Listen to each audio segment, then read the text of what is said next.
Burke. Questions from people via my email and also Twitter accounts. So if you've got some questions that you want to pass along right now, my phone seems to be kind of barking right now. It's moving rather slowly, but it's jhollinger at 11alive.com, and you can contact me on Twitter. Maybe that's a better way to go right now. At 11Hullinger, Hullinger. So let me take a few of these and let's see where we're going with these, and we'll take it from there. These are answering some of your questions. This is from Karen Huck. One of my questions as a prosecutor would have been, after the shooting, why didn't any family members, particularly Andrea, take Ian, her son, from Dunwoody Prep to a different location, particularly as she was returning to her home? I would have been afraid for him at daycare if there was a shooter on the loose, and I would have wanted my son to be with me. In school shootings, parents race to pick up their children from school. That's probably less a question than it is a statement. So Karen, we appreciate you sending that to us. Here's another one. I want to know why they went home and not to the hospital. This is from Sharon. Had Andrea or the family already been told that Rusty was deceased? It had been me, regardless of what the sergeant said, I would have gone straight to the hospital. That whole issue of the timeline is something I think that a lot of you have questions about, trying to understand when Andrea knew it, when she was contacting others. That's been something that the prosecution from the very onset of this trial has tried to establish, what she knew and when she knew it. One of the things that's really different now than even 10 years ago, and particularly 20 years ago, is the preciseness of timelines. Used to, you didn't know, you would say, well, the murder happened about 8 o'clock. And that's because there was no documentation of cell phones and that sort of thing? There was no cell phones, no emails, no video surveillance cameras. So now we get to these real precise times that we can talk about to establish timelines. And then what happens is people say, well, if it had been me, I would have done this. Well, that's fine, but the question is what she did indicative of somebody who's committed these crimes or not?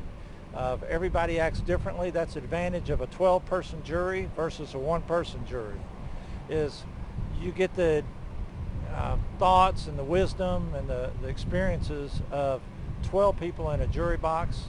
And so all these things about, well, I would have gone to my child's school, as one lady just said, and the next lady says I would have gone to the hospital. Well, those are things that jury will ferret out. Yeah. This is from Susie Pearlstein, who is from Dunwoody, and her question is this: why did the judge allow Shayna Citron to get away with all of her speculation and non-answers? Why did he not sustain the defense objections? I think she had no facts at all. She just had a lot of speculation. What does the defense have to do to overcome her testimony? It's like she has decided Andrea helped kill Rusty, and this is her chance to get even with her. That was an interesting point. I think a very good point is a lot of what Ms. Citron said was speculation. I went back to what she said yesterday, and right at the end of the day, about the darkness in her eyes and then the gleam when she talked about Newman.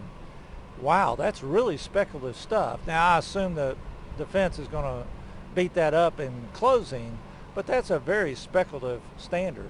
And I understand what your questioner is asking is, that is kind of speculative. Why wasn't the defense objecting?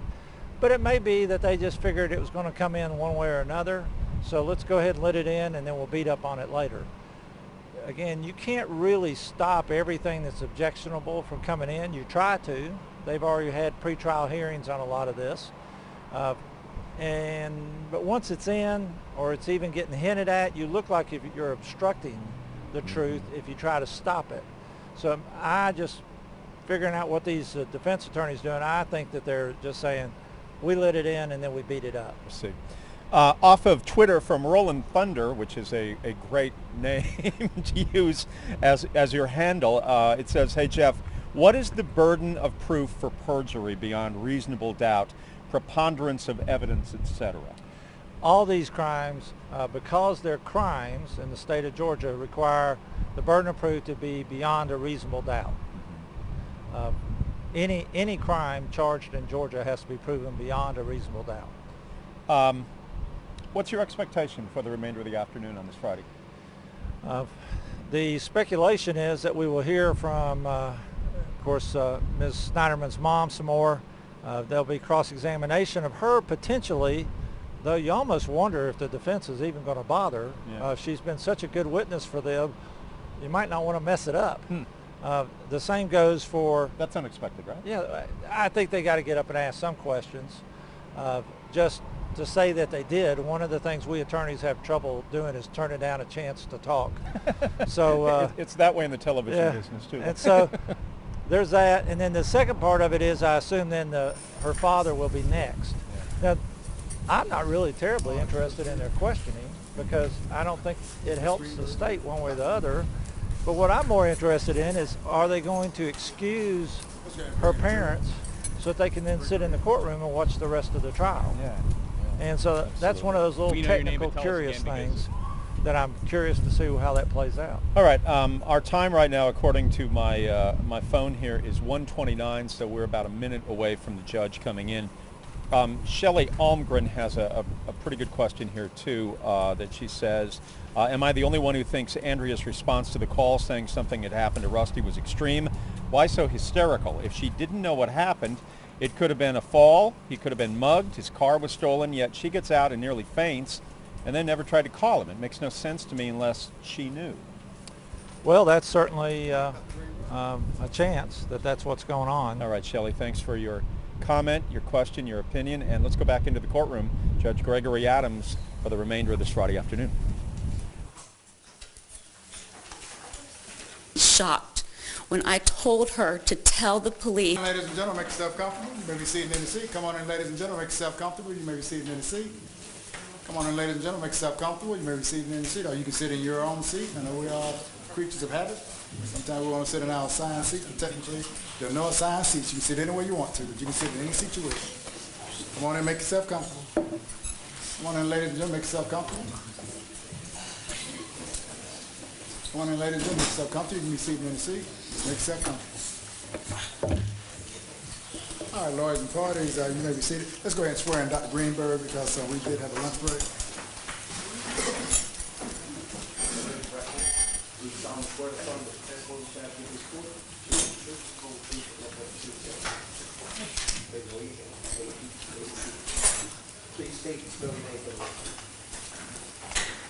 Bonita Renee Greenberg, Bonita Renee Greenberg.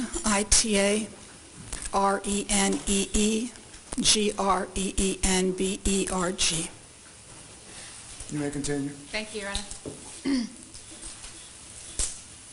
Ms. Greenberg, when we left off, you were describing going home to Rusty and Andrea's house after leaving the daycare.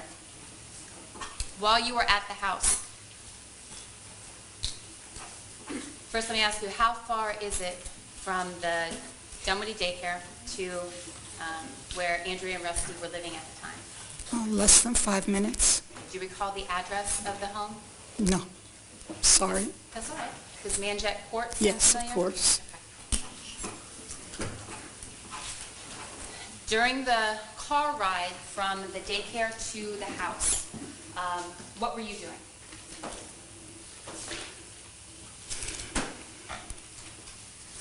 I was frantic and that we didn't know where our son-in-law was.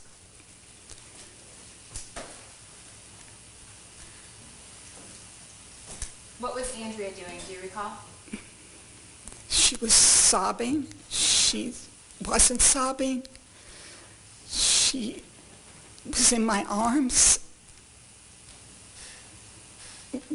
I just couldn't console her. Do you recall her being on her phone? While we were going in from... the car from the daycare to the house, do No. you recall Andrea being on her cell phone? No. Do you recall her having her cell phone with her? Yes. How long did you stay at the house once you arrived? As long as it took to locate where Rusty had been taken. All right, and can you tell the jurors how was it that you located where Rusty had been taken? My husband called all of the emergency rooms in Atlanta. At the time that your husband was making those phone calls, did any member of the family, as far as your knowledge, know where Rusty had been taken? No. Had any member of the family, to your knowledge, known that Rusty had been shot? Because we thought the worst, because at one point we were told to go home and stay there, and someone would come and talk to us, we thought the worst. Did you get any information, or was any information relayed to you based on your husband's phone conversation with the hospital where Rusty had been taken? Only that at one point he located the hospital where Rusty was. Which hospital was it that Rusty had been taken to? Atlanta Medical Center. Did Atlanta Medical Center give you any information about Rusty's condition over the phone that you're aware of? I didn't speak to them. Was any information relayed to you about Rusty's condition after the phone call to the Atlanta Medical Center? No. All right. So what did you do after you received this information? We got into the car and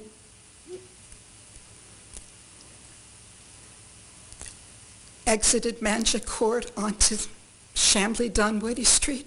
Let me stop you right there. You said we got into the car. Who was it that got into the car? My husband, our son, Andrea, and myself. Okay, all four of you were traveling together? That's correct. Who was driving? My husband, Who was sitting in the passenger seat in the front?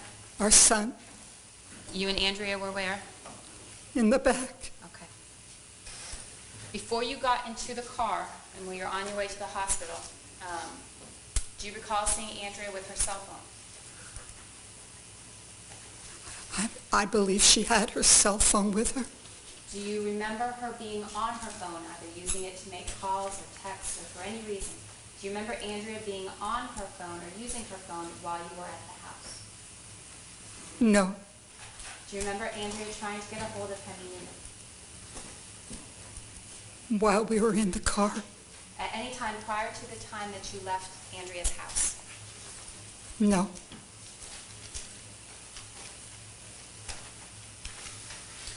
Did you call the Sneiderman family while you were at the house? My husband did. Your husband called who? Do you remember who he spoke to? Don Sneiderman. Did you speak to any member of the Sneiderman family? No. Were you aware at the time that your husband was calling Don Sneiderman, or were you made aware of that fact later? I was in the room when he spoke to him.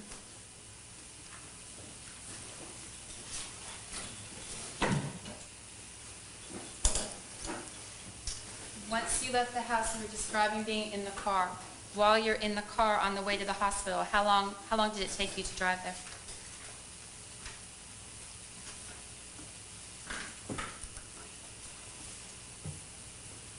$15 minutes, 20 minutes. What were you doing for the 15 minutes you were in the car? I was holding on to Andrea. What was Andrea doing for the 15 minutes you were in the car? She made some calls. I don't only remember one of them. She called a coworker specifically to ask that he secure her office door. To secure her office door? Correct. Was there any discussion about why she felt she needed her office door secured? I don't know. You don't know? Okay. Do you remember Andrea trying to call Hemi Newman? Yes. Did she tell you why she was trying to call Hemi Newman? Well, she had just left work. He was her boss. She wanted to let him know that something had happened to her husband. Is that what she told you, or is that what you're guessing her purpose was? Do you recall?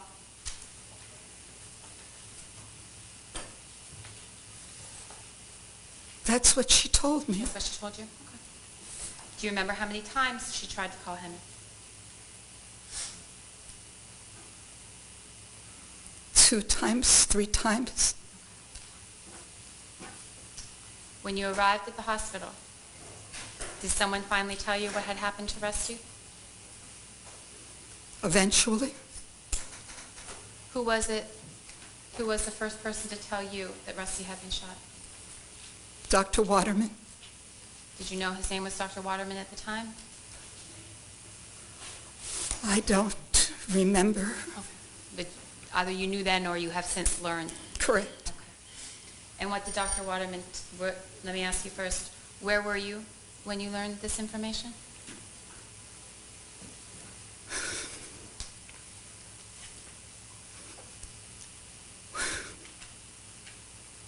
We were in a room that I knew was a bad room. It was outside the larger waiting area? It was isolated.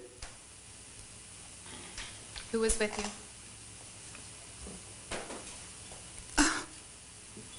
My husband, Andrea, our son. Was there anyone else there with you that you can recall? I don't recall. There were other people that came into the room eventually, but we were there by ourselves for a period of time.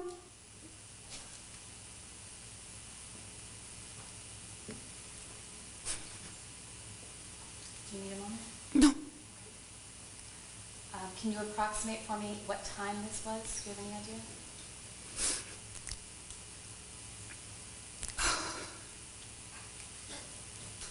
I don't remember what time it was.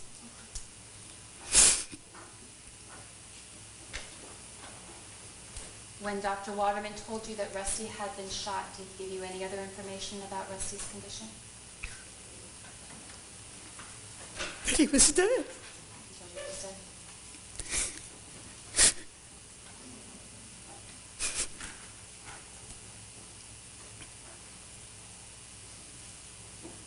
I want to move on and direct your attention now, Mrs. Greenberg, to the following day, November 19th, 2010.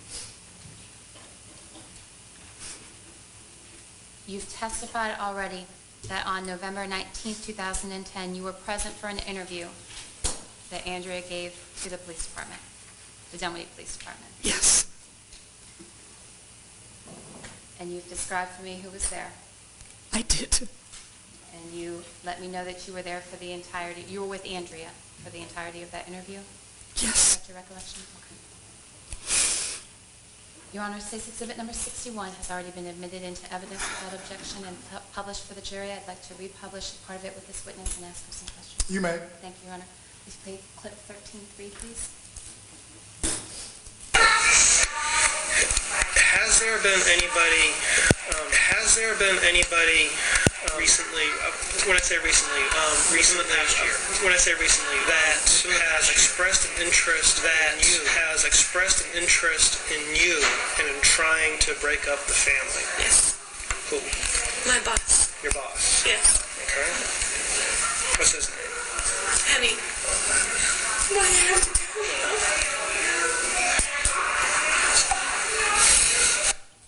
Mrs. Greenberg? On that tape, who is it that's saying, "Mom, I have to tell them"? Can you identify that voice? if it was Mom, I have to tell them, then it has to be my daughter. Did you do anything or say anything to Andrea to prompt her to say, "Mom, I have to tell them"? I don't recall. Did you make any sort of gesture to Andrea to indicate or to prompt her response, "Mom, I have to tell them"? No, Do you know why Andrea said, "Mom, I have to tell them"? no. Before this interview on November 19th, 2010, had you and Andrea had a discussion about Henny Newman? Yes, Did you and Andrea discuss what you would tell the police about Henny Newman? No. Between November 18th, the day Rusty was shot, and November 19th, the time that you gave this interview, had you and Andrea discussed what Andrea would tell the police about her relationship with Henry Newman? No. So as we sit here now, you don't have any information or any idea of why Andrea would say, Mom, I have to tell them? No. Okay. Your Honor, with the court's permission, I'd like to play another clip from the same interview. You may. Thank you.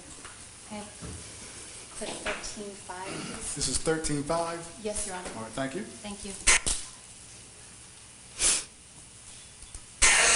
Could I just explain to you that Andrea came on board in her job as one of the only females amongst a group of... No, that's not necessarily true. And she's conducted herself above board. She's extremely professional. This is Rusty's brother. Yeah, we have to. I just need for you to know that as soon as that happened, she shared that with me. She said, I made it very clear to him that I wasn't interested in him, that this wasn't going to go anywhere. And You knew about all this. I knew this. So she talks with me. Yeah. We're close. And she said, I can handle it. I said, what are you going to do? Should you go to someone with HR? Who do you talk to about sexual harassment? And she said, no, I can deal with it. I'm making it clear to you that this will never, it's never going to happen. How long ago? You know this? No, I do not. Not now. Not now. We don't need to talk about it as a family now, okay? But Mrs. Greenberg, the last voice we heard, the person who said we don't need to talk about this as a family right now, whose voice is that? My husband's.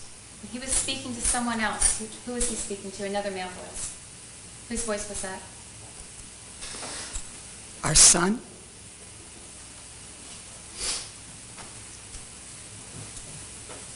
Did you agree with your husband that that wasn't the place to have the family discussion about Andrea's relationship with Hemi Newman?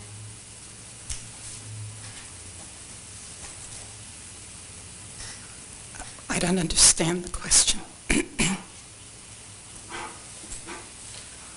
Your voice was heard on that clip, is that right? Yes. You were the first person who was speaking. Yes. And can you explain to me why you interjected into the interview in that way?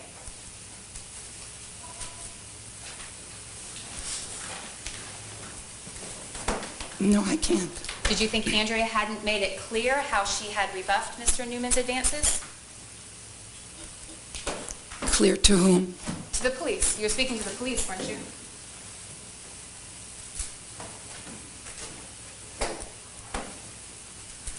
I think she had made it clear. Then why was it you interjected with the information that you did? I'm going to object to this question. What's the objection? What her state of mind, what Mrs. Greenberg's state of mind was on November the 19th is not really a relevant consideration for the jury. I'm going to overrule that Grounds objection. of relevance. Answer that question.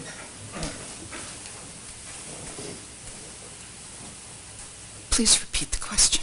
Why did you interject that information into the interview? Because I didn't think it was relevant. You didn't think what was relevant? What I commented on. I'm asking you why you made the comment. Why did you tell the police, the information you did, that Andrea had made it perfectly clear to Mr. Newman that she wasn't interested? Right. Did you think it wasn't clear when Andrea had talked about Mr. Newman? No, it was clear. I'm asking you then why you interjected where you did. Could you tell me what my interjection was? Let's play clip 13.5 again, please. You may. Thank you.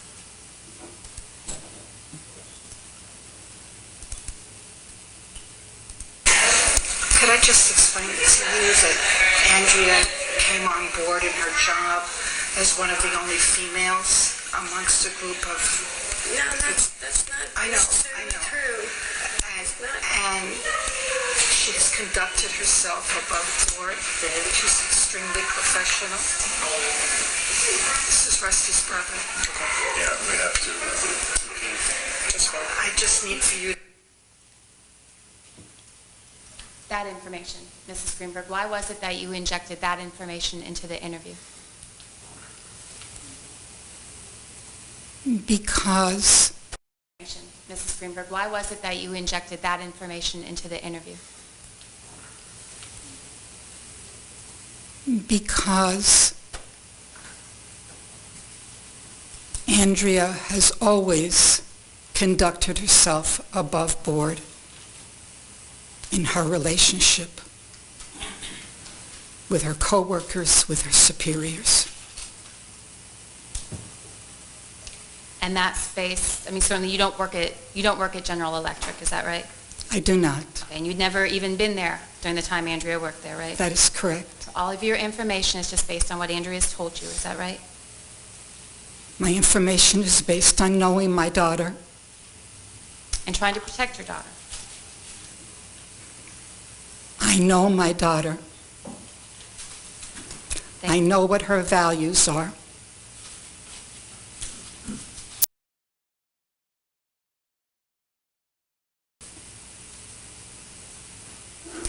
Can you play the rest of clip 13.5, please? You know that as soon as that happened, she shared that with me. She said, I made it very clear to him that I wasn't interested in him, and that this wasn't going to go anywhere. And you knew about all this? I knew this. So she talks with me. Yeah. We're close.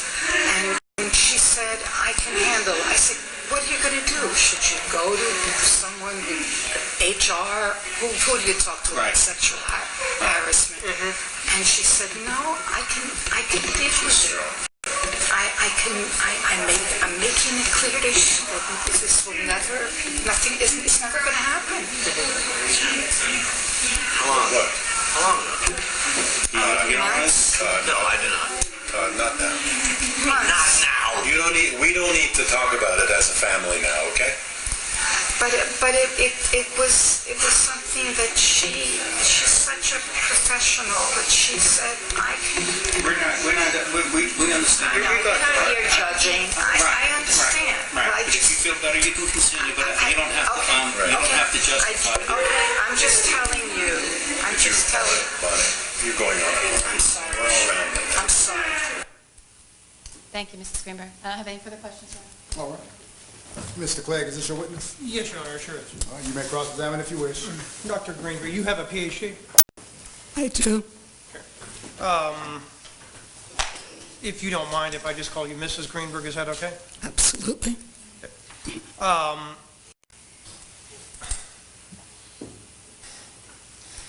When was it, to the best of your recollection, when Andrea first met Rusty?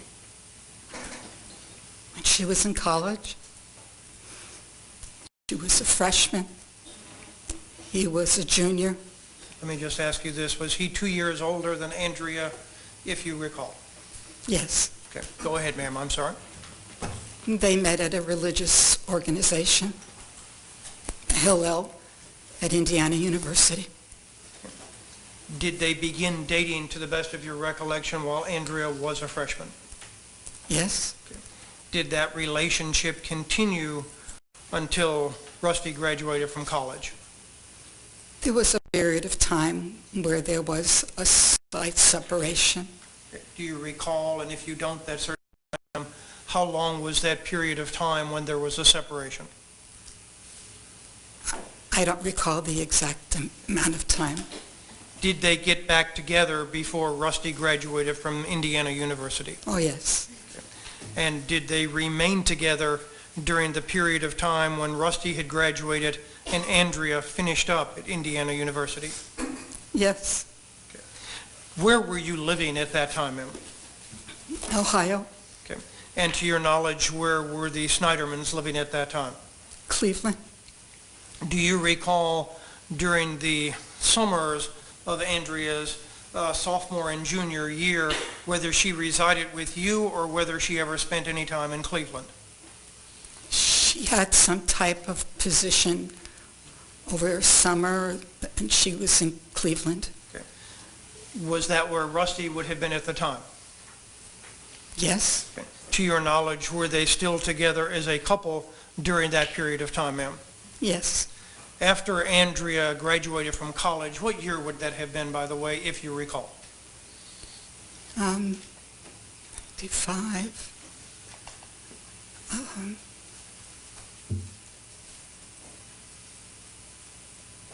98, I think. After Andrea graduated from college in 1998, did she move to Chicago? She did.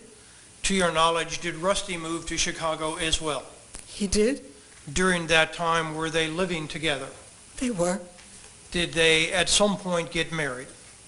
Yes. When would that have been, ma'am? While Rusty was at Harvard. Okay.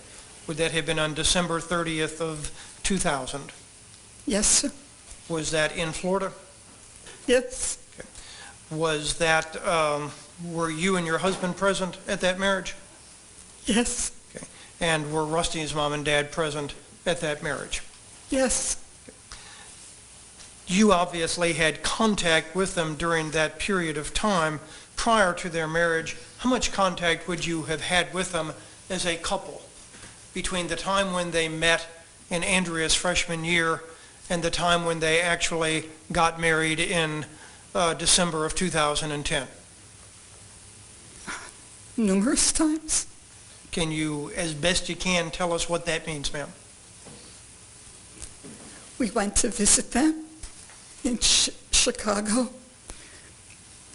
They came to see us often as they could. When they came to see you, would they come as a couple? Yes. Did they appear to be in love? Yes. Was there ever a time up until the death of Rusty Sneiderman on November the 18th of 2010 where you ever changed that impression that they appeared to be in love? Never. Did at some point they move to Boston? Yes. Was that so Rusty could go to Harvard Business School? Yes, sir. Did Andrea move with Rusty and work in Boston while he was at Harvard Business School? Yes, sir. And did Rusty then graduate from Harvard Business School? Yes. At some point, did they wind up in the Atlanta area? Yes. Were you living in Atlanta at that time? No. Is the reason that you are living in Atlanta at present because Rusty and Andrea were here and because Todd and his wife were here? They asked us to come to Atlanta. Okay. When did Todd and his wife move to Atlanta?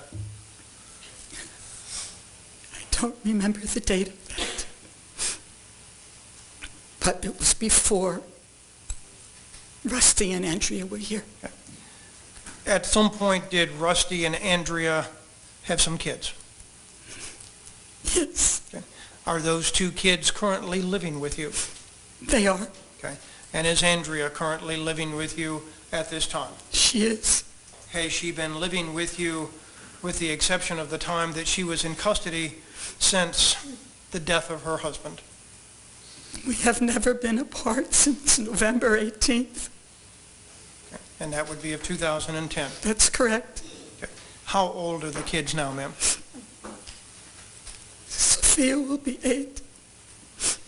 Ian will be 5. Okay. Were they 5 and 2 back in the day when Rusty was shot and killed? Yes, sir. Okay. Did you have, during the year 2010, opportunities to spend time with Rusty and Andrea before Rusty's untimely death? Yes, sir. Okay. How often would you see the family? Regularly. That would mean, number one, we were the primary babysitters.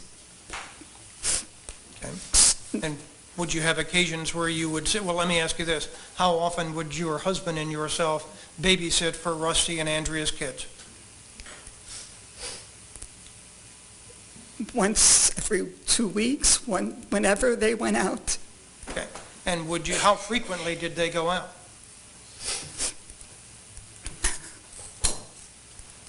once a week.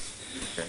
Did their going out once a week occur during the course of 2010 up until the time of Rusty's death?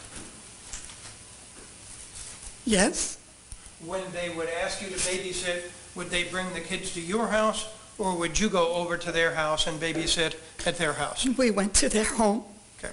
And when you say we, who are you referring to? my husband and I. Okay. At that time, would both Rusty and Andrea still be there before they went out? Absolutely. So, and did you have occasion other than when you babysat for them to see them on other times as well?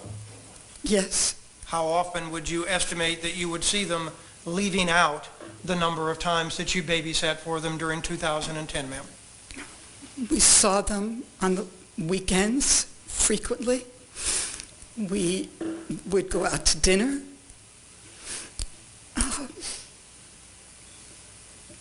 Were you the member of a synagogue at that time?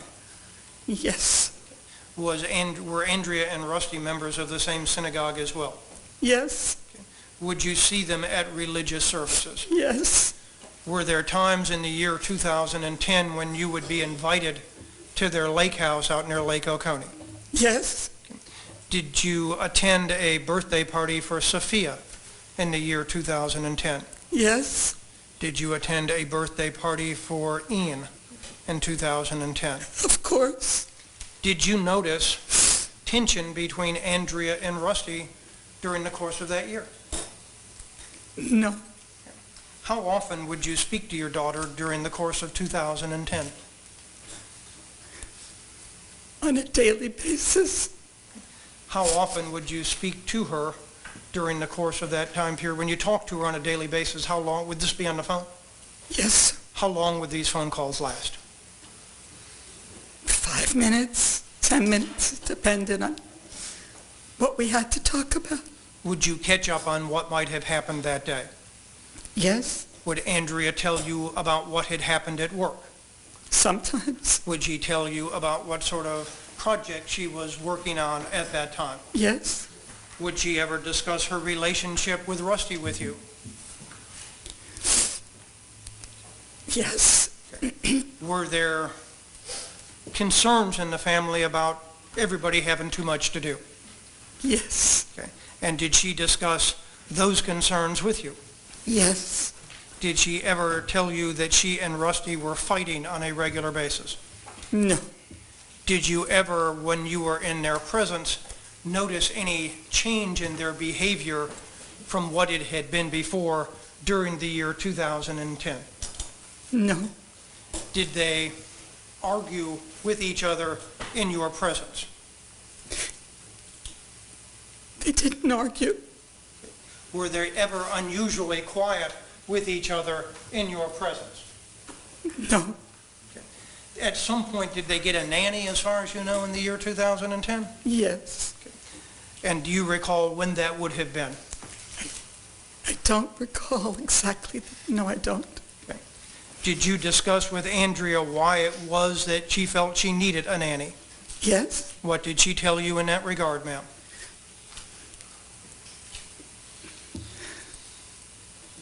that going back to work had its pluses and minuses. Was she concerned prior to going back to work as to whether that would interfere with her ability to spend time with her kids? Yes, Can you tell us about those conversations that you had with her?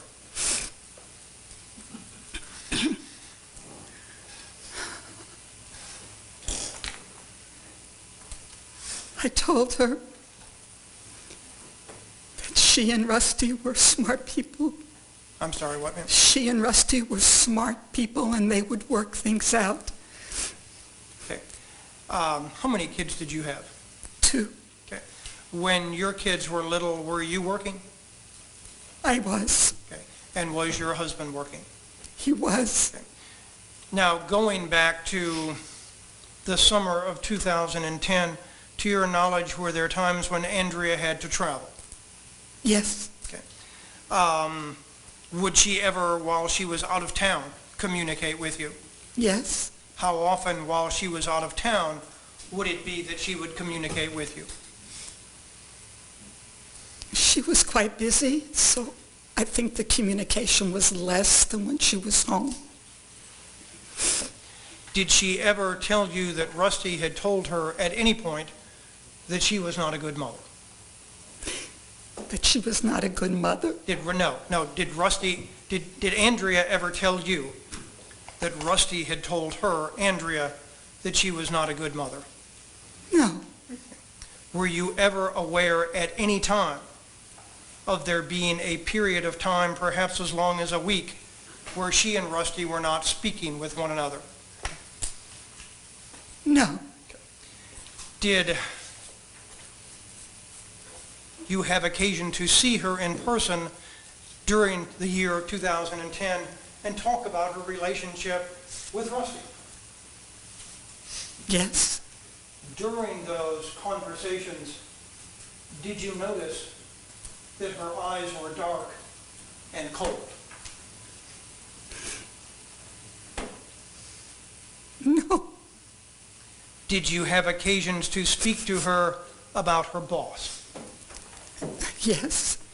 Did you ever have those conversations with her in person? Yes. During the course of those conversations, did you notice that her eyes would sparkle when she spoke about her boss? No. When you would talk about her boss with Andrea, how long would the conversations go on for? 5, 10 minutes. And was she perplexed as to what to do with the situation regarding her boss? Absolutely. This was the individual she was directly reporting to, if you understood correctly. Is that right? That was my understanding. Did you understand whether or not she was located in the same building on the General Electric campus as him, or was she located in a different building? She was in a different building. Did she indicate that she had contact with him on a regular basis? Absolutely. Okay. How long had it been when she went to work for GE that she had worked in an environment that was not outside of the home? As best you can recall, ma'am.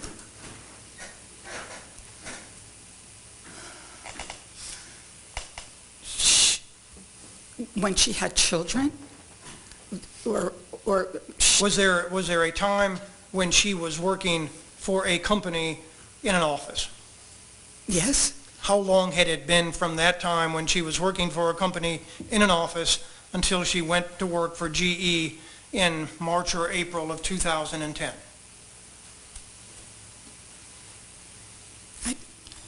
I don't recall. Okay. Had it been a number of years? Oh, yes. Okay. Did she indicate to you when she spoke to you that she needed help in her job when she first began? Yes. Did she indicate to you that her boss was providing help and assistance to her? Yes. Did she indicate to you that she was appreciative of the fact that her boss was providing help and assistance to her in her job? Absolutely. During the course of those conversations, did she ever tell you that she had some sort of romantic involvement with her boss?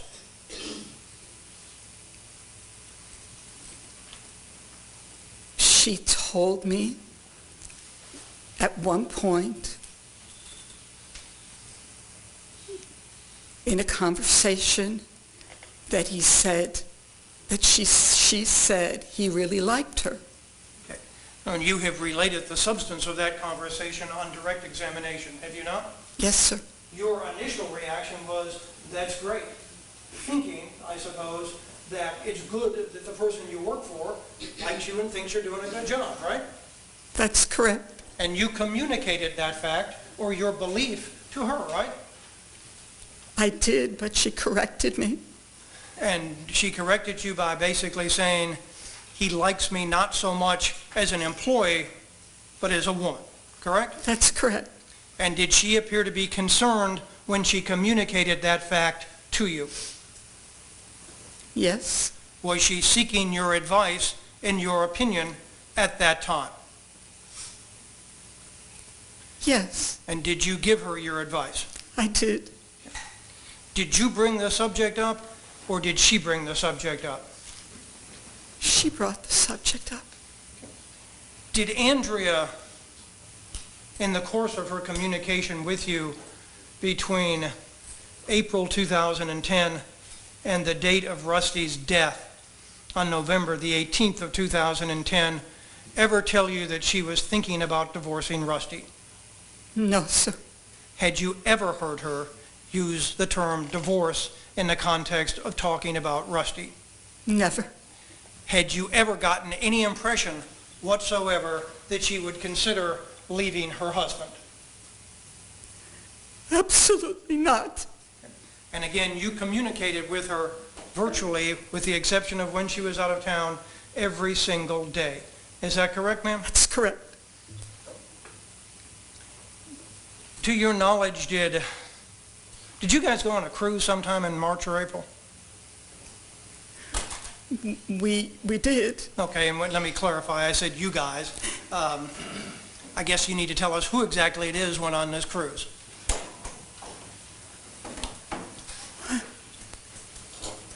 I think it was our family. Okay, when you say the family, tell us who that is, ma'am. I think it was, well, I know it was Andrea and Rusty. And did you and your husband Herb go? Of course. And did the kids go? Yes. Did anybody else go as far as you can recall? I don't know. As best you can, how long would that particular cruise have lasted for? A week. Okay. And did you notice any sort of unusual tension or animosity between Andrea and Rusty during the course of that trip? No. Based on what you saw, did they appear to be having a great time on the cruise? Yes. Based on what you saw, did their kids appear to be having a great time on the cruise? Yes. Did they go on another cruise, and when I say they, I mean Andrea and Rusty, in November of 2010? Yes. Do you recall whether you and your husband went on that cruise? No. Do you recall whether Sophia and Ian went on that cruise? No. Okay, so it was just Rusty and it was just Andrea on that cruise, right? Yes. When was that cruise in relationship to the time when Rusty was shot and killed? I believe it was about a week before. How long were they together on that cruise? I think it was a 4 or 5 day cruise. Did you hear from them while they were on the cruise? I don't recall. Okay. Did you have occasion to spend time with Andrea and Rusty during the month of November 2010 leading up to the actual death of Rusty? Of course. Okay. And again, did you notice anything out of the ordinary concerning their interaction or relationship with one another? No. Would you have been in a situation where you were physically in contact with both of them? Yes. Did you notice any noticeable silences between the two of them? No. Are you familiar with the phrase, the silent treatment? I'm familiar with the phrase. Did you notice either one of them imposing the silent treatment on the other? No, sir. Did you go to a birthday party at the lake where Rusty was driving a boat? Yes or no? Maybe you have to answer out loud. Yes. Okay. And whose birthday would that have been for, if you recall? Sophia. Okay. Sophia would have turned 5 at that time. Is that correct, ma'am? Yes. What month would that have been, if you recall? I think it was beginning of September. Okay. And did you have a chance to spend time with both Rusty and Andrea at that time? Yes. Did you notice anything unusual about them at that birthday party? No. Were a lot of people invited to the party? Yes. As best you can, ma'am, can you tell us how many guests would have been invited to that party? Probably 40 people. Okay. Did Rusty and Andrea have a boat? Yes. Was it a motorboat? Yes. Did guests at the party want to go out on the boat? Yes.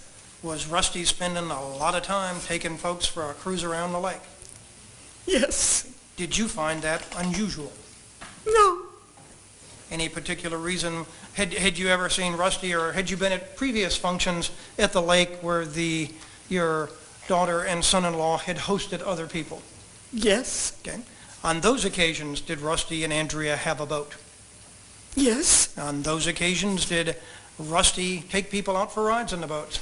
It was one of his favorite things to do. Okay. Would he be doing it all day long? If he could.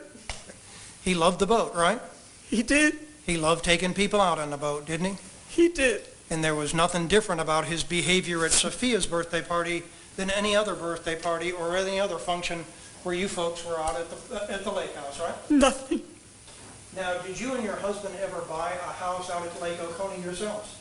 We did. When did you do that, man? After Rusty's death. Did Andrea go back out to the lake house herself? Objection, Your Honor. Relevant. I'll move on, Your Honor. All right, so stand, Okay. let's move on. Did you have occasion to see Andrea and Rusty when they got back from the cruise? Of course. Okay. And this obviously, well, let me ask you this. Where was it and how was it that you saw them after they got back from the cruise? Well, when they came home, and we were then finished babysitting. Let me ask you this, ma'am. Were you babysitting for both of the kids while they were on the cruise? Absolutely. Were you staying at their house? Yes. When Rusty and Andrea returned, did they come to their house?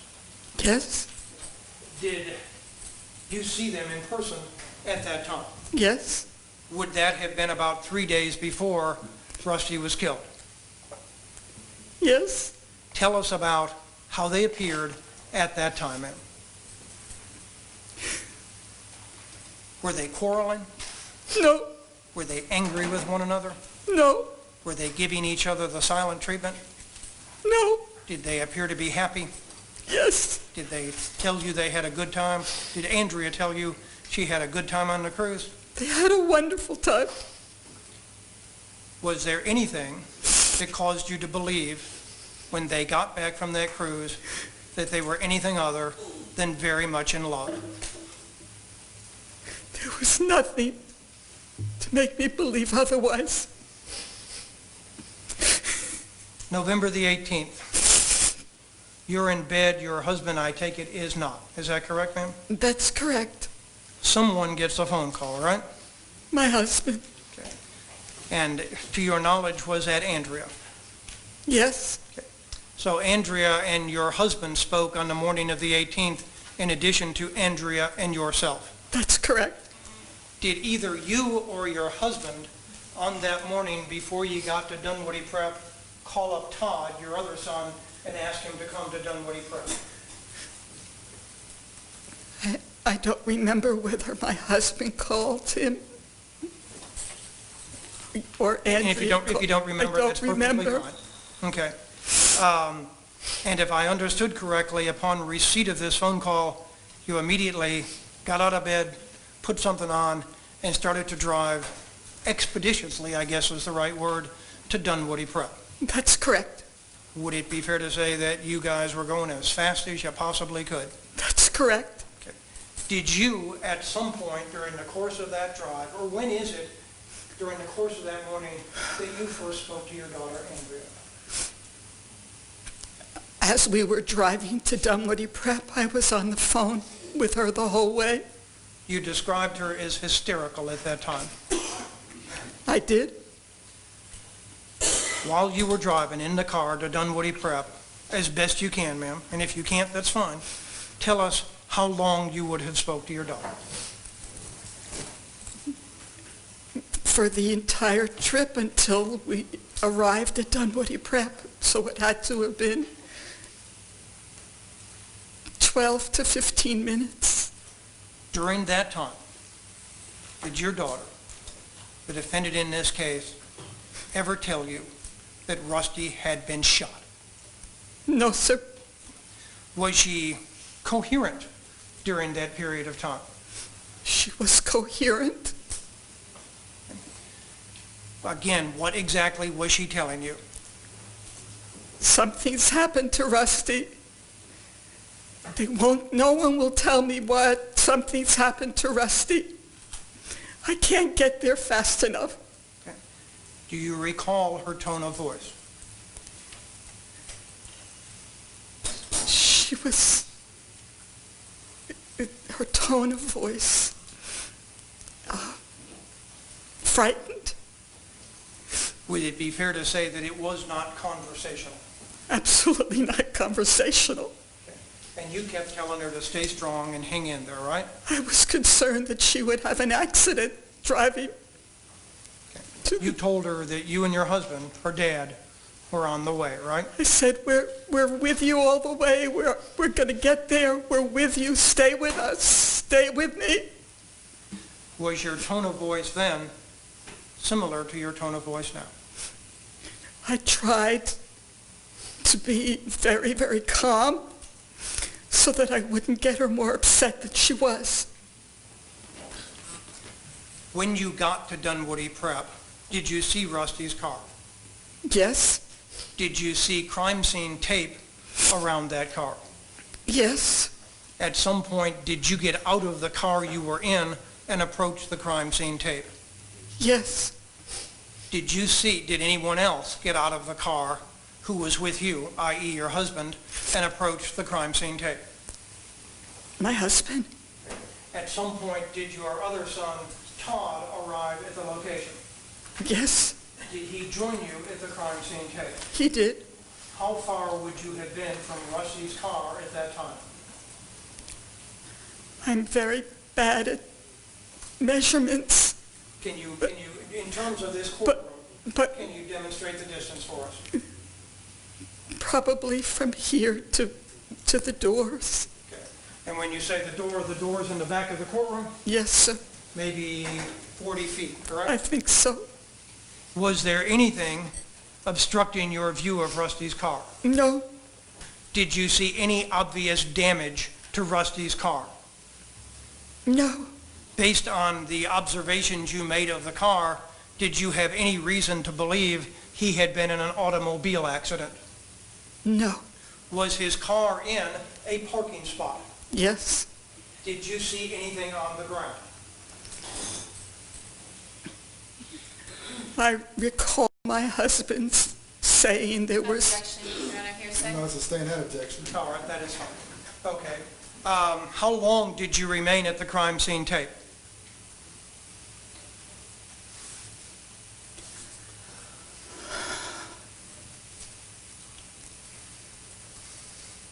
And if you don't know, it's perfectly fine to say, I don't recall.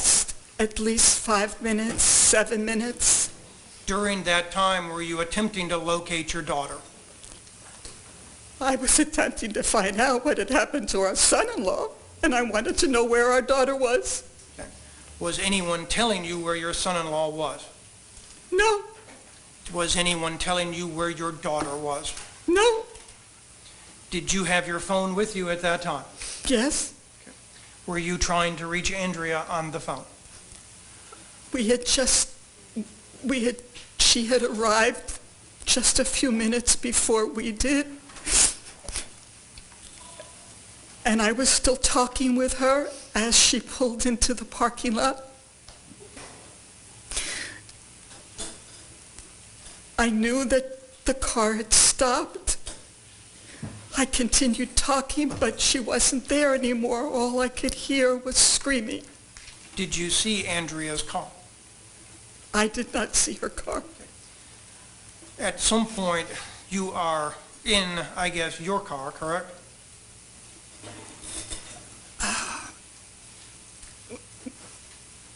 We were told to go home.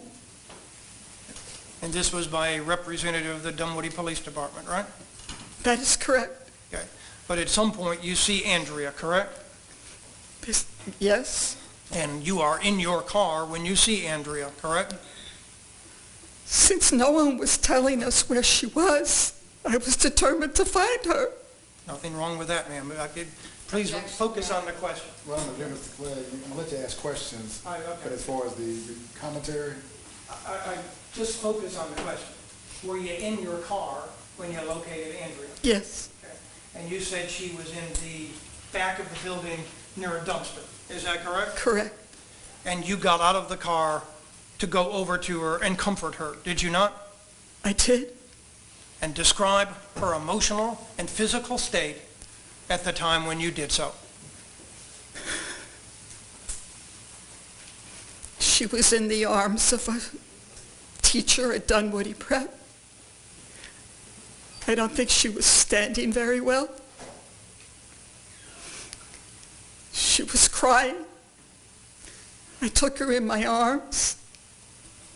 I didn't know what to say. I didn't know what to even do for her. And we put her in the car, and we drove to her home. Was she inconsolable during that period of time? Absolutely. Was she able to carry on a conversation during that period of time? No. Reflecting back, do you have a crystal clear memory, the exact sequence of how things occurred on that one here? Crystal clear? Yes. Absolutely not. Did your daughter appear to be traumatized on that morning? Yes. Were you traumatized on that morning? Yes.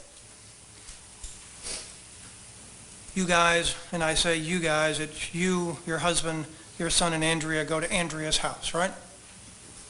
Yes. And during that period of time, your husband is attempting to call various medical facilities to determine where Rusty would be, correct? Correct. What is Andrea doing during this time? She's curled up in a fetal position. Is Andrea assisting in making phone calls? No. Does Andrea have her phone? Yes. Is she trying to communicate with anybody during this time? No. When you say fetal position, describe it for us, please, ma'am. She was curled up, holding herself. Was she weeping? She was. Was she hysterical? She was. Was she able to communicate? No. There was reference made of a phone conversation placed to Don Sneiderman. Are you aware of such a phone call having been placed? Yes, sir. Who is it, to the best of your knowledge, who was it, who made that phone call to Don Sneiderman? My husband. And that's Herb Greenberg? Yes. Okay. Once you find out that they are at Atlanta Medical Center, do the four of you, your husband, your daughter, your son, go to that facility? Yes. Were you present when Andrea was advised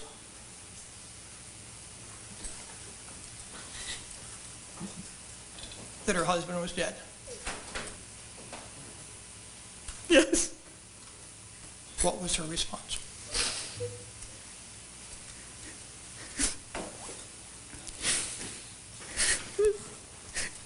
She fell out of the chair she was sitting in.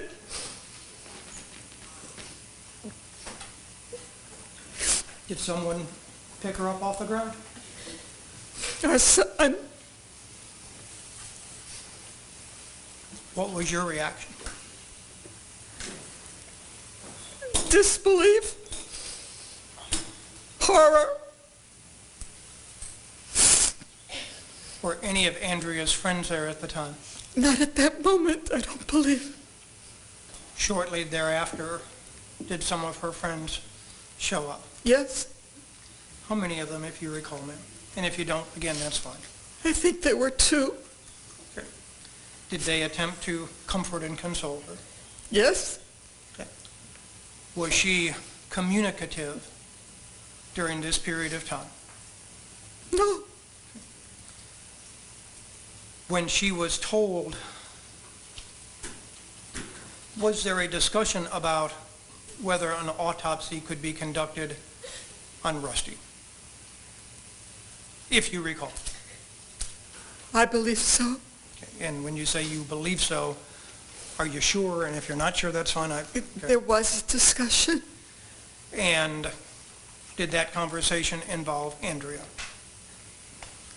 Yes. Was she able to give consent to whomever to conduct an autopsy on her husband? Yes. Is there some sort of Jewish tradition that discourages at least autopsies? Yes. Okay.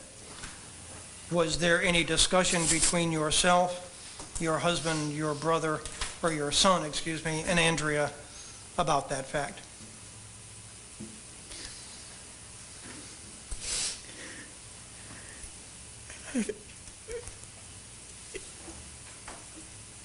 If it was going to help find out why Rusty was murdered, then of course permission would have been granted. And was in fact permission granted for an autopsy to be performed on the body of Rusty Sneiderman? Yes. Did you all then shortly thereafter go back to the house? Yes. Describe Andrea's condition as best you can from the time when you left the hospital finding out that Rusty was deceased until you got back to the house.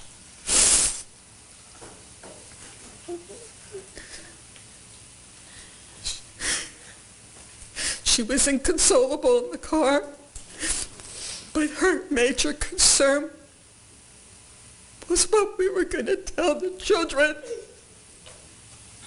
I'm sorry, ma'am, I apologize. Could you say Her that? major concern was how we were going to tell Ian and Sophia. At that time, they were 5 and 2, correct? Yes. Did she verbalize or state out loud that concern? Of course. Where were the kids, by the way, during this time? In school. Was Sophia at Vanderlyn Elementary? Yes. Is that a DeKalb County public school? Yes. Was Ian still at Dunwoody Prep? Yes. How is it that Ian was still at Dunwoody Prep?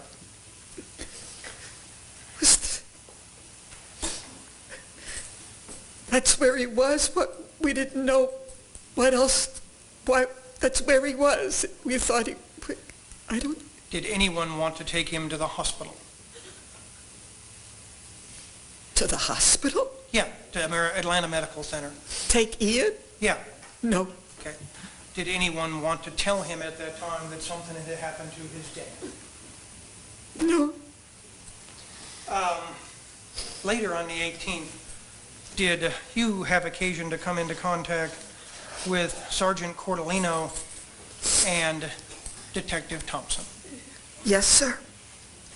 Can you estimate for the ladies and gentlemen of the jury what time of day that would have been? Late afternoon. Okay. Sun still up or not? And if you don't know, that's fine. I think the sun was still up. Okay. And did you have occasion to speak to the two of them at that time? I did. Okay. Did they want to come into the house? They did. To your knowledge, did either one of them present you with a search warrant? They did not. Did they get inside the house? They did not. Okay. Were there news reporters around at this point, by the way? I believe that there was media around forever. Speaking of the media, going back to the morning parking lot at Dunwoody Prep, you made reference to helicopters in the course of your direct examination. Do you have any idea whether those were media-related helicopters or otherwise? And if you don't know, that's fine. I don't know. Okay. Did anyone come to the front door with you when you spoke to Sergeant Cordellino and Detective Thompson?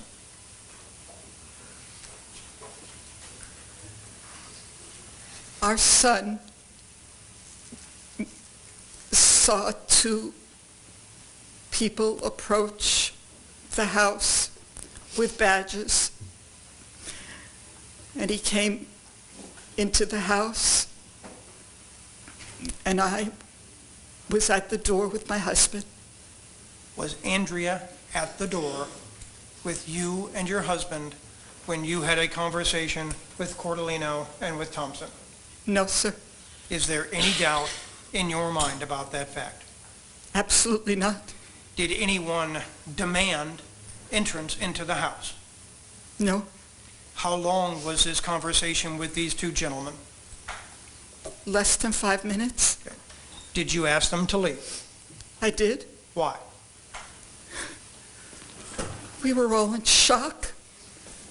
We had just come back from the hospital. She was made to answer questions in the hospital. We were traumatized. How was she able to talk to anybody? At the time, when the two detectives, or the detective and the sergeant, excuse me, approached the front door, where was Andrea? In the keeping room, next to the kitchen. Forgive my ignorance, I have no idea what a keeping room is. In an area next to the kitchen. Okay. Where would that have been in relationship to the front door? 2 rooms away. Okay. Did you have any communication during the time that the cops were there with Andrea, letting her know that the cops were there? No. Did you on your own just say, not a good time, go away, come back tomorrow? Perhaps, I'm paraphrasing obviously, but was that the substance of the communication? I said, we are a house in mourning. Could you please come back at another time? And what was the response of the police? They left. Okay. Did they quarrel or argue with you about coming back at another time? No. Or did they simply say, no problem, we'll be back? That's what they said. They did in fact come back the next day, right? They did. Did Andrea have anything to do with your telling the police to go away on the 18th? No, sir. Did you communicate to Andrea that the police were at the front door on the 18th? No. Did you ever communicate with Andrea while the police were at the front door and you were having the conversation with them? No. Did a number of people arrive at the house on the 18th? Yes. Okay. Can you tell us some of the folks who would have been there, ma'am? Friends, close friends of Andrea's. How many of Andrea's friends showed up? Objection, Your Honor, relevance? I'm all over the objection. I give them some latitude. Answer the question if you can. There had to be 15 people, perhaps. Okay. Primarily females? Yes. Okay. During that time, do you know if Andrea had her phone? I don't. She had her phone. The phone was in the house. Okay. Do you know if physically she was in possession of the phone? And again, if you don't know, I'm not suggesting you answer one way or the other, ma'am. I don't know. Okay. Do you have any recollection of her ever having given the phone to anyone else? At the hospital. Who is it that she gave the phone to at the hospital? Andrea Lippman. Did you know prior to November the 18th of 2010, Andrea Lippman? Yes, sir. How many times had you met Andrea Lippman prior to that date? Numerous times at many of the family functions that we had. Was she frequently a guest at family functions hosted by your daughter and son-in-law? Of course. Okay. Were you familiar with a woman by the name of Tammy Parker at that time? Yes. Was she also a friend of Andrea's? Yes. And was she also a frequent guest at social functions hosted by your son or your daughter and son-in-law? Yes. Okay. Did you see both of them at the house on November the 18th? I know for sure that Andrea Lippman was there. I don't recall if Tammy Parker was in the house. Okay. You were present when the police came back on the 19th, correct? Yes. At one point during the tape that has been played, it appears that you make reference to Steve Sneiderman showing up. Is that correct? Yes. Okay. Do you recall any interaction at that time between Steve and Andrea when Steve first came into the room? No. Okay. Now, Don and Marilyn Sneiderman were present during the course of the entire interview, is that correct? Yes. Okay. Are the Sneidermans a couple who are seated in the far back of the courtroom? Yes. Is that both Mr. and Mrs. Sneiderman? Yes. Okay. Now,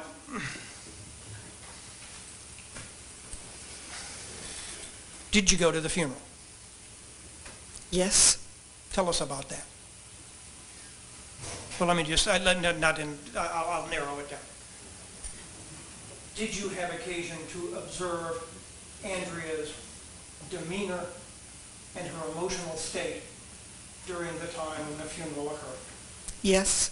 Could you describe that for the ladies and gentlemen of the jury, please? No, I'm going to object to the relevance.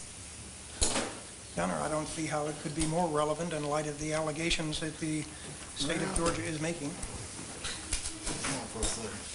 And in light of The allegation of the in light of Ms. Citron's testimony, which they elicited. Well, that's a little different, but you said indictment, in light of the indictment, I'm going to sustain the objection. Okay, well, I'm also noting in light of the testimony of Shana Citron, which has been solicited from the state of Georgia. I don't recall any testimony from Ms. Citron about the defendant's behavior at a funeral. I think there was lots of testimony about Andrea's disagreement or problems that she had with her husband and the state of the relationship between she and her husband, and I would certainly think I understand, but was there an objection from the defense during that testimony about that issue? Was there an objection? No, I don't recall if there was. I actually was not. Well, the point I'm making is... I'm trying to think. I don't recall if there was. I was not I understand that. doing Ms. Citron. I understand, but she has the right to make an objection independent of what the defense may or may not have made objections to during the course of that testimony. But I understand. I'm going to sustain her objection. Okay. Let's move on. Okay. Did you have occasion to see, well, was Andrea living with you after the funeral? From the day that Rusty was murdered, we have lived together. Did you conduct what is called Shiva at your house? At Andrea's home? To your knowledge, did Hemi Newman, at some point during the course of Shiva, show up at Andrea's home? He did. Did you actually see him yourself? I did. Did you see whether or not he and Andrea had any sort of interaction with one another on that day? I did not see any interaction. Do you know how long he would have been at Andrea's house on the evening when he was in attendance?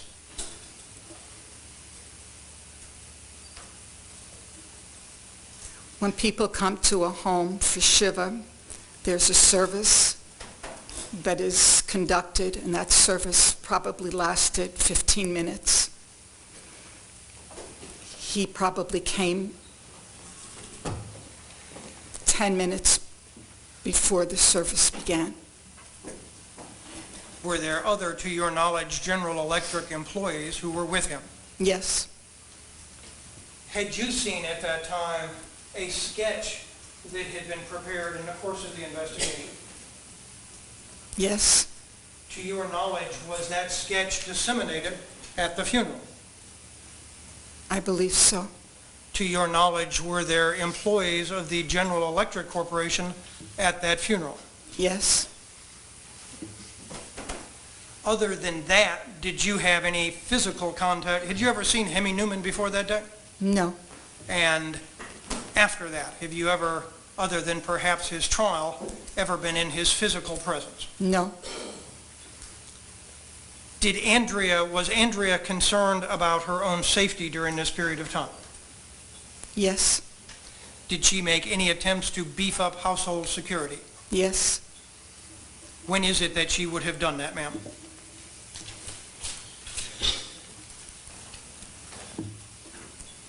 Very soon after Shiva, I believe. Okay. Obviously after the death of Rusty, is that correct? Yes. Okay.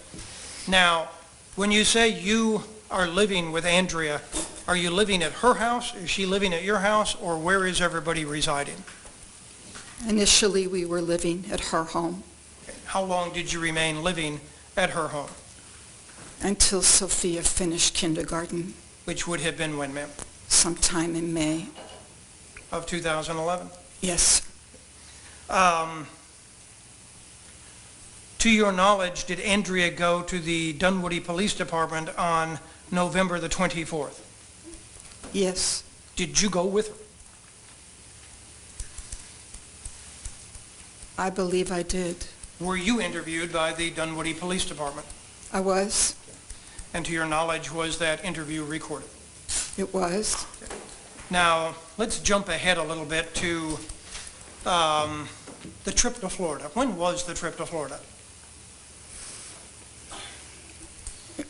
Very soon after Sophia finished school for the holiday break. And that would have been, when you say the holiday break is Christmas, right? Correct. You folks are Jewish, right? Yes, So you don't celebrate Christmas, but you do celebrate Hanukkah, correct? that's correct. But the school system doesn't revolve around Hanukkah, it revolves around Christmas. Yes, sir. Would that have been when you would have left for Florida? Yes, It is you, your husband, Andrea, Sophia, and Ian, correct? yes, You go to a house in the West Palm Beach area, correct? yes, Is that where Andrea and Rusty were married? yes, December 28th, Ms. Cross has asked you about an email that was received from Hemi Newman. yes. Do you recall actually seeing that email yourself? Andrea read it to us. Okay. And you said something about Bruno Mars. Did that name mean anything to you at the time?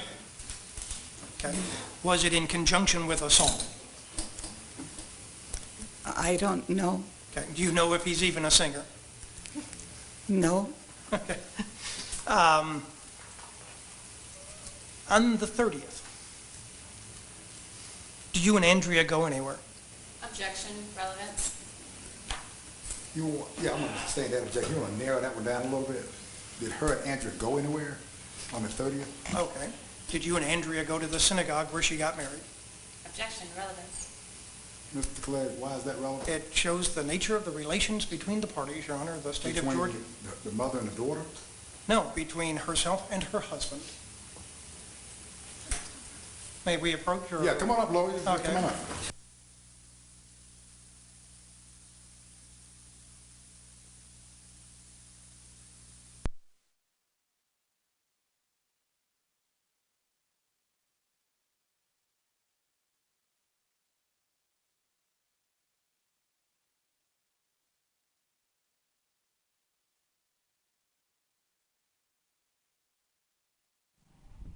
Back to 11 Live's continuing coverage of the Andrea Sneiderman trial. It is about 14 minutes before 3 o'clock. This session has been going since 1:30. I'm Jeff Hellinger along with Kelly Burke, who is the former district attorney of Houston County. They have had the mother on the stand a long time today. Bonnie Greenberg. Really haven't heard anything from her that has either been surprising or that has been anything different from what we understand from her. You would expect a mother to testify the way she has for her daughter. I'm at a loss to figure out, what it is either side thinks they're getting out of her. What was the prosecution thinking they were going to get out of her?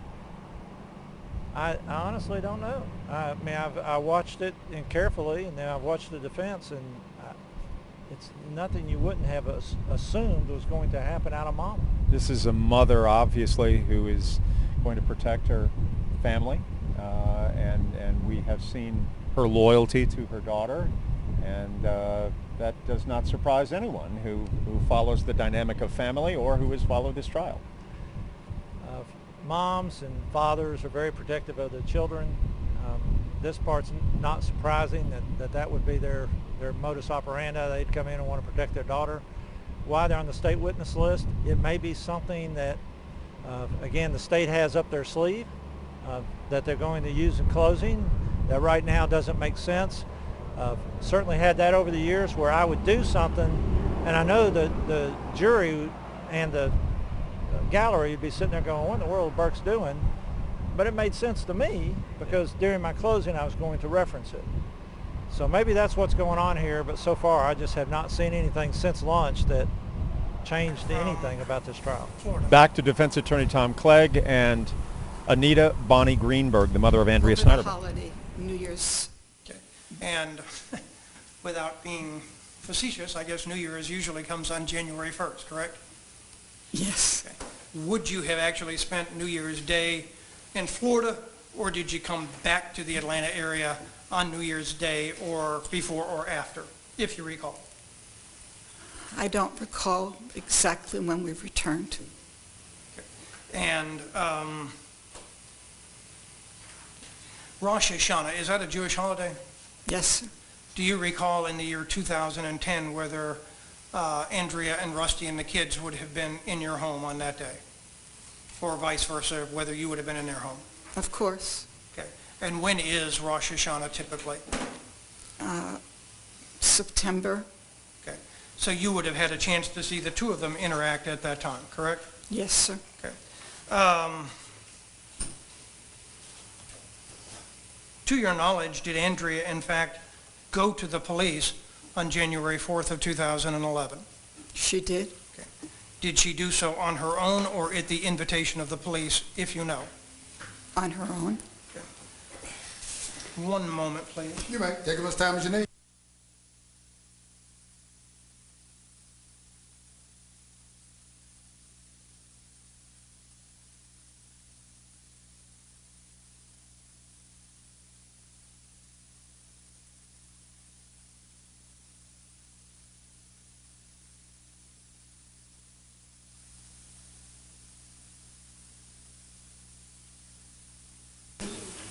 Go back on the record.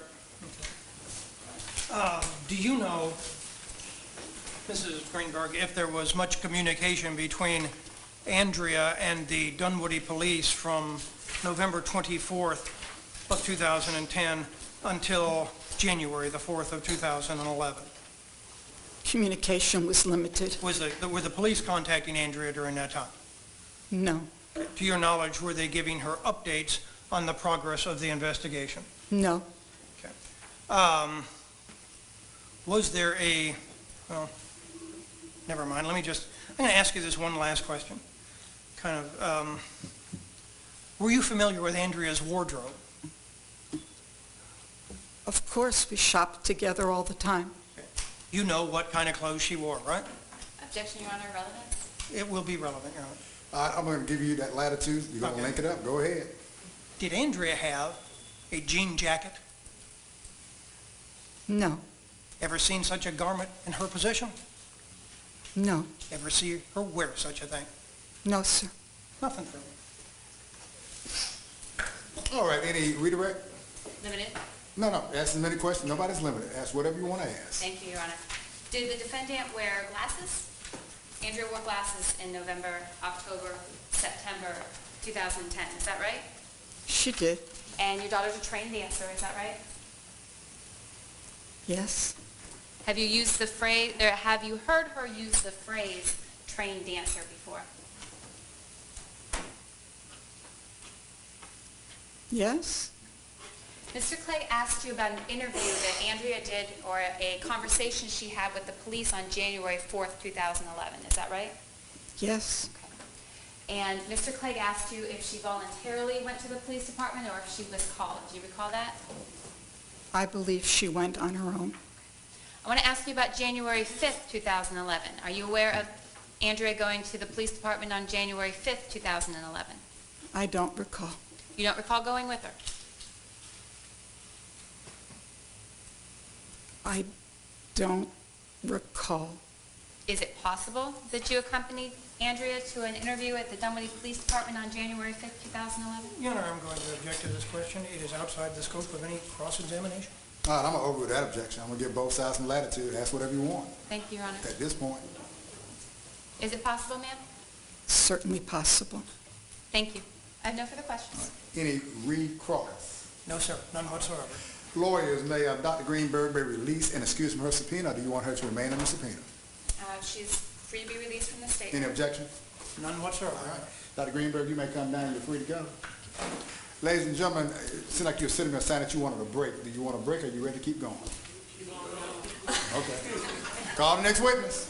Your Honor, at this time, I'll wait for the witness to leave. Oh, you may. You can stay in the court. Yeah, she can stay because she's been released. Yes, sir. So she can remain in the courtroom if she wishes. Your Honor, this time the state would tender State's Exhibit number 63A and 63B. 63A is disc 1 of a 2-disc set of a deposition taken November 16, 2012 of Ms. Greenberg, and 63B is disc 2 of that set. Its authenticity has been stipulated to, and based on Ms. Greenberg's testimony, the state would wish to play just a portion that would be a prior inconsistent statement with her testimony. All right, is this going to be visual? Is it video and audio or just audio? It's video and audio. All right. You can put it up on the screen. Any objection to 63A and 63B? All right, admitted without objection. For purposes of identification, the clip is labeled 12-1.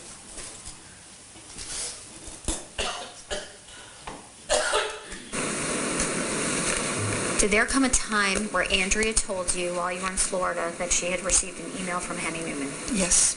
Please tell me about that. She said she had received an email from Henny Newman.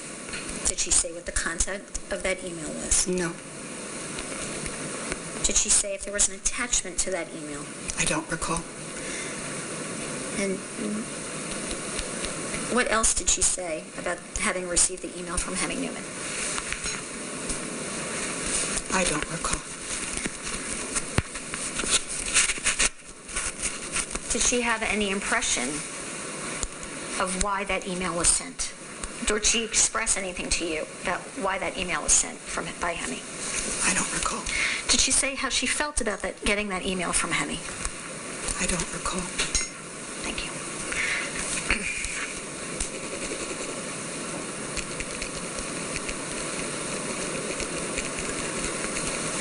If she had told you, well, did she tell you that she believed Henny Newman had... Yeah, can you stop now? I'm sorry? For a second. Yes, what's the I am objection? objecting while the authenticity has certainly been stipulated to whoever is asking this question is proposing a question, if this had happened, whatever, and I don't think it's appropriate to introduce such a question in front of this particular jury. Response? Your Honor, I think the questions and answers are directly inconsistent with the witness's testimony here today, and thus they are impeaching and admissible as substantive evidence. All right. Mr. Clay, I understand the objection now, but when I asked earlier, 63A and 63B were admitted without objection. I think that's what I heard. Yes, sir. And, well, hold on for a second, let me finish. Then, therefore, I allow the state to play. Now, the court has not seen any of this, so I asked, was there an objection? You said there was no objection. That's why I'm allowing them to play. Okay, that's fine, Judge. So, I think I'm giving everyone an opportunity to make whatever objections on the record. So, No, that's not, I think it's already on the record, Judge, so that's fine. Good enough, no problem. all right, you may continue. I mean, Thank you, there was no objection when it was admitted. No.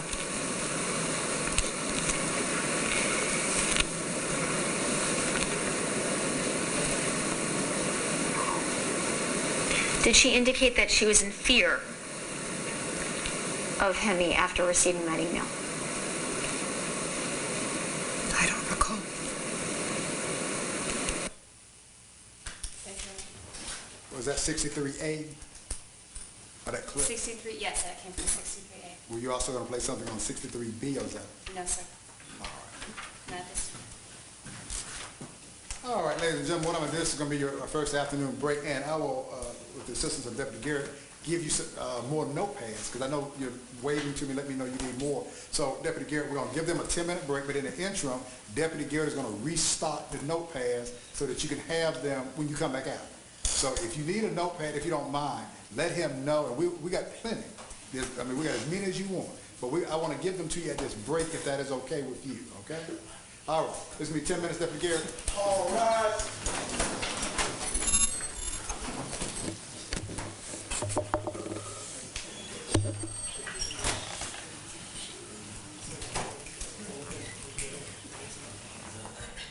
Back again with 11 Alive's continuing coverage of the Andrea Sneiderman trial. I'm Jeff Hullinger, along with the former District Attorney of Houston County. That is Kelly Burke, who has been with us all afternoon long.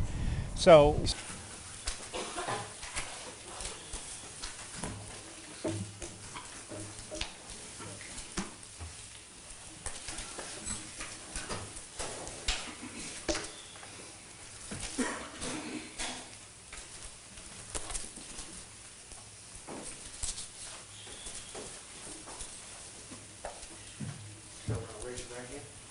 solemnly swear affirm that the testimony you shall give this court should be the truth, whole truth, and nothing but the truth, so help you God. May Lord, you may be seated.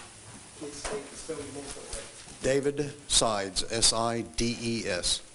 How were you employed, David Sides? I'm the Deputy Chief with the Dunwoody Police Department. And Deputy Chief Sides, how long have you been with the Dunwoody Police Department? January of 2009, And how long have you been a police officer? April 1980. April 1980. Yes, sir. Just tell us a little bit about your duties at the Dunwoody Police Department.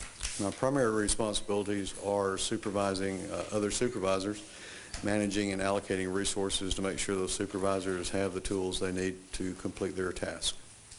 In the years 2010, November to early 2011, I'll say through January, were you involved in the murder investigation of Rusty Sneiderman? I remotely managed the investigation. Okay.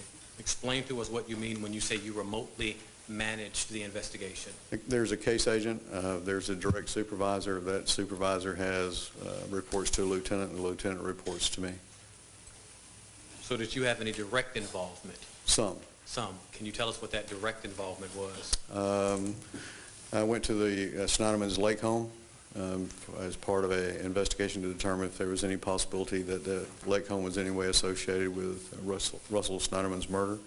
I participated in searching for vehicles associated with the suspect vehicle used in the homicide, and I participated in an interview with the defendant on January the 5th.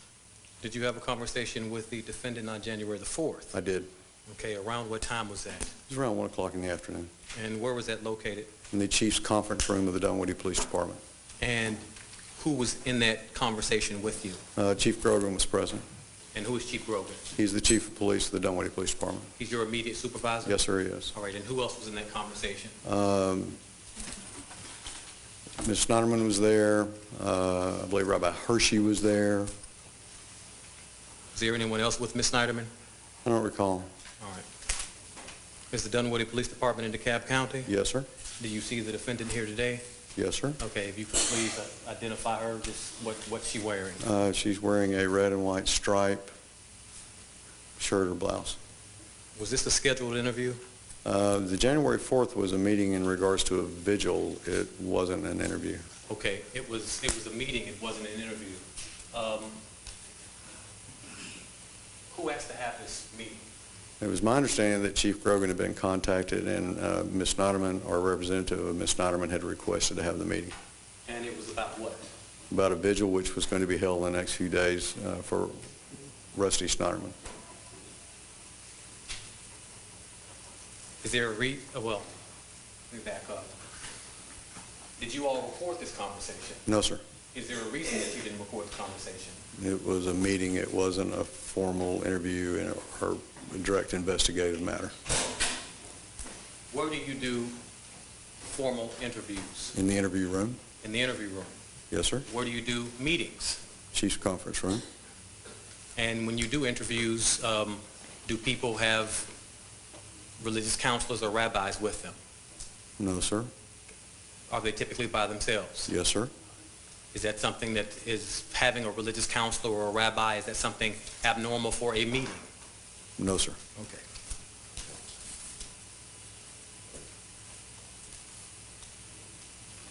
Did you all have a conversation with the defendant, Andrea Sneiderman, during this meeting? Yes, sir. Okay, can you tell the jury what she told you? She provided us a list of names to include people whom she believed may have been involved in Rusty's murder. Let me stop you. A list of names. Well, she read us she had a notepad and she was reading from it. I didn't record the names. Were there more than one name? Yes, sir. How many names was on this list? 5 or 6. 5 or 6. And this was on January the 4th? Yes, sir. Okay. Did she tell you anything about a sketch or recognizing a face in a sketch? She mentioned that all the people she could see in the sketch. All the people that were on the list of names she could see on the sketch? Yes, sir. Okay. What else did she tell you? She mentioned something that I thought was very unusual. She was upset that someone had not attended Russell's funeral, but I don't recall the name that she said. Are you familiar with the name Hemi Newman? I am. Was that the person that she was upset at? Not about not attending the funeral, no, sir. Your Honor, could you ask the witness to speak a little closer to Oh, the well. microphone? Deputy Chief, you can just slide a little closer. Watch, I know there's a wooden bar down there, but be careful. Put your knee on it. This is a little firm, but I'll lean it over. Yeah, there we go. Just talk up a little bit. These 6 people that were on her list, Yes, sir. did she tell you things about each one of these individuals? Not that I can recall. Did she go into any detail about their whereabouts or anything like that? Not that I can recall. Okay.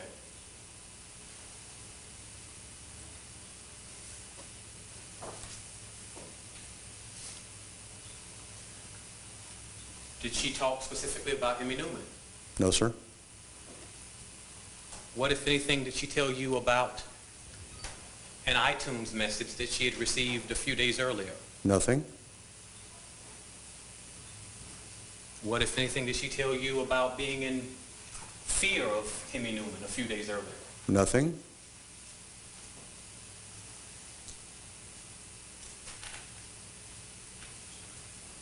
Did she say anything else of note during this interview that you can recall? No, sir. How much did you all talk about the candlelight vigil? Very little.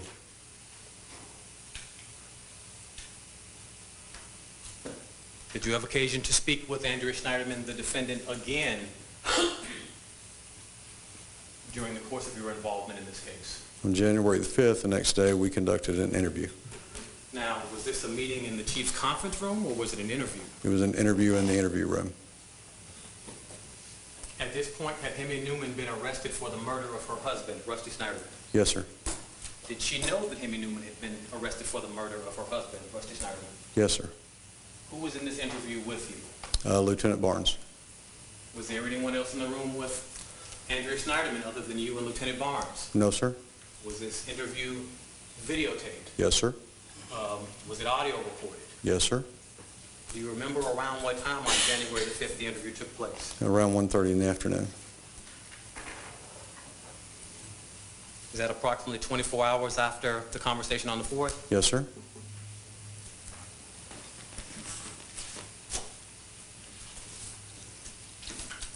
Your Honor, the record may reflect I'm showing opposing counsel listed marked as State Exhibit number 64. Number 64? Yes, sir. All right. May I approach, Your Honor? You may. I am showing you what has been marked for evidentiary purposes as State Exhibit number 64. If you can take a look at that, tell me if you recognize it. Yes, sir. How do you recognize it? This is a DVD disc of the interview conducted on January the 5th. I recognize it because it bears my initials and a date. Have you reviewed what's on that disc? Yes, sir. Is it a fair and accurate representation of your conversation along with Lieutenant Barnes with the defendant, Andrea Sneiderman? Yes, sir. Are there any alterations, deletions, anything like that? No, sir. Your Honor, at this time, the state will tender State Exhibit number 64 into evidence. Any objection? Mr. Clegg? No, sir. All right, 64 is a met without objection. You may publish at your leisure. Permission to publish in its entirety, Your Honor. It is approximately 1 hour and 5 minutes. All right. Yes. You may.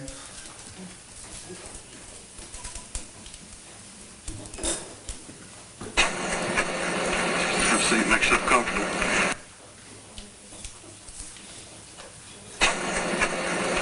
Have a seat, make yourself comfortable.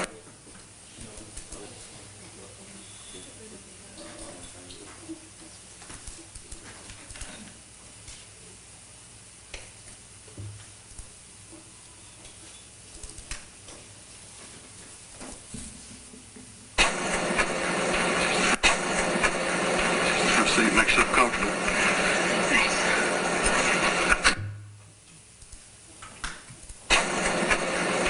Have a seat, make yourself comfortable.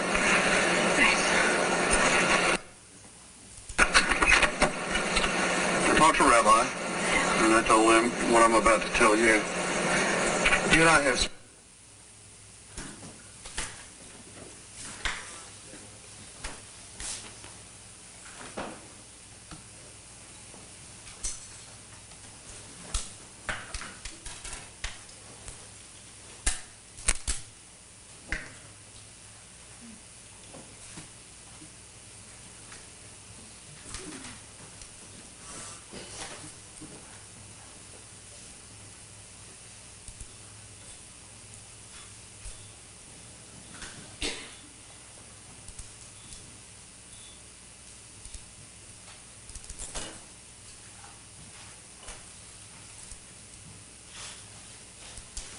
Yes, sir, Mr. James. Are you worried? I mean, I'm saying, you may proceed, maybe I didn't say it. Have a seat, make yourself comfortable. I talked to Rabbi, and I told him what I'm about to tell you. You and I have spent, I think, close to 4 hours together. And I've always been very forthright with you about what my goal is. My goal has always been to identify the suspect and prosecute him to the full extent of the law. And the only question I have today is, are you willing to help me do that? Absolutely. Okay. It is important that you understand that all our conversations prior to this time, in particular those that you had with Detective Thompson or anyone else, have been baseline investigative matters. We've made an arrest in a case. And I need you to help me with this. The issue is this.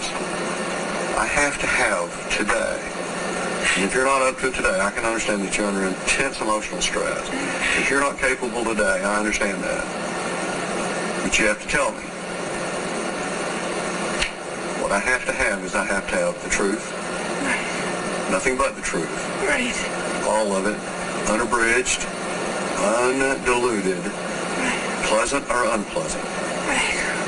If you're ready to do that, now is the time to talk. If you can't do that now, you need to tell me I can't do that now, and we'll do this at another time. Right. Do you understand what I'm asking you? I think so. Are you sure? Yeah. Are you ready to tell me the unabridged, unadulterated truth? Yeah. Okay. Yeah. Now, when Rabbi called, he said you had some interesting things to tell me. That's Lieutenant Barnes. Oh, I told some of those things yesterday. I'm just going to reiterate a couple of them. I don't know, and then I guess tell you what led me to feel so strongly yesterday about what I said about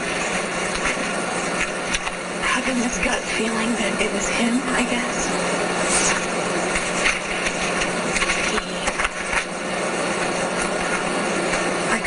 I called him on my way to the hospital, along with several other people. So I was trying to find my friends. I was trying to tell him I wasn't coming back to work.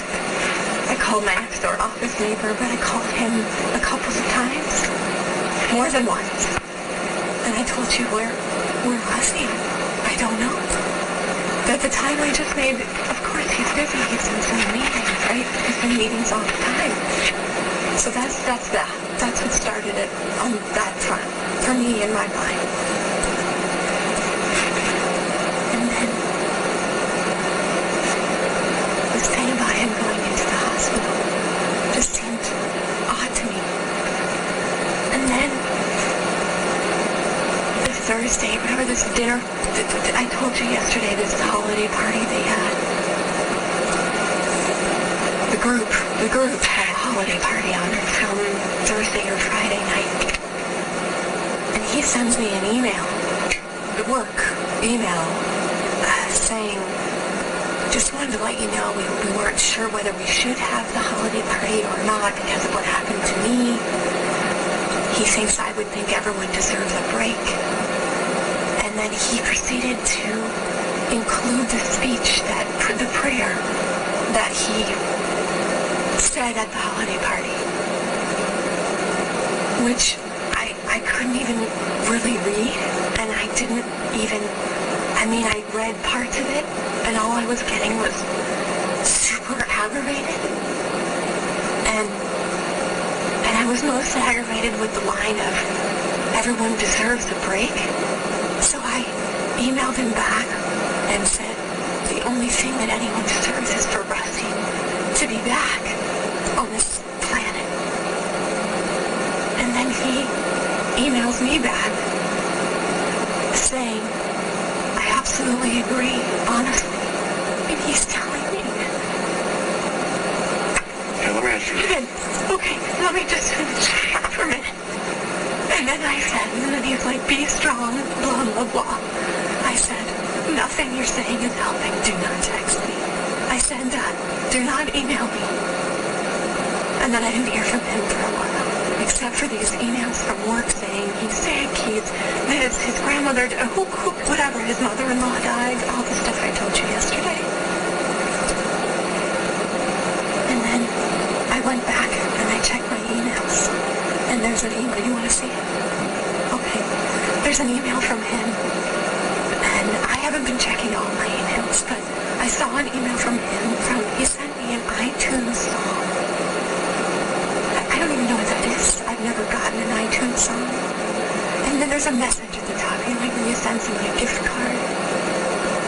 And it says something to the lines, and I'll show you, something to the effect of, I know you didn't want to hear from me, because I told him I didn't want to hear from him. And you must be going through so much, and anger or something. And then it has a lot of dots in it. And then there's the word, I didn't, ... I didn't do it. I'm assuming that's what he meant. And so I didn't read the rest, because it just made me nauseated. And I'm thinking, is he just a friend sending, because, anyways. Let's establish a new foundation. Okay. The new foundation is that he sat in this room for about 4 hours yesterday and talked. The secondary part of that foundation is I've had investigators sitting at GE most of the day. Today? Mm-hmm. Right. Talking. Okay.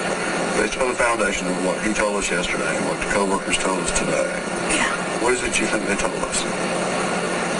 That co-workers told you? I have absolutely no idea.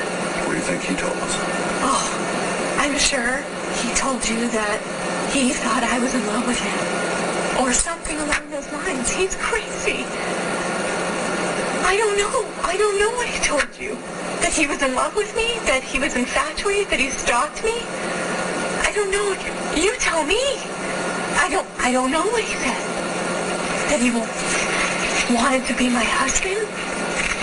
That he went crazy? I'm hoping he said he went crazy. Because he's crazy.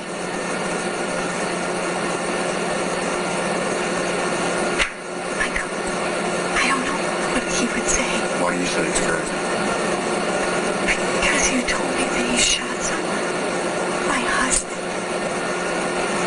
Why would anyone shoot anybody else? Why would someone, no matter how they might feel about someone else, why would they kill them? Why? Why? Everyone at work loves him. They think he's the greatest thing ever. Great boss. Good mentor. How would we know he was crazy? How did he hide that he was crazy? Who sent the song? What was he hoping? What was he hoping? That I would recover and fall in love with him? I don't have an answer. I really don't. I told Detective Andy and I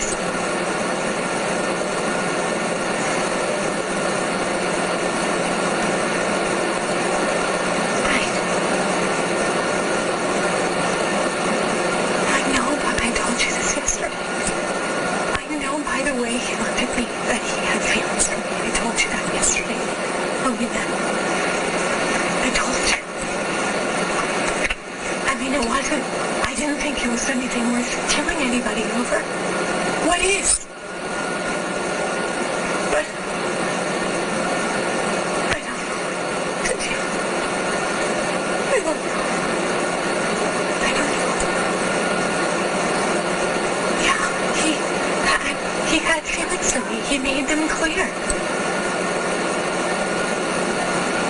I was never, ever, ever anything else. Ever. Ever.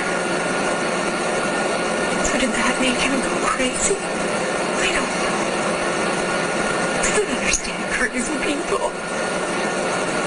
I don't. Please.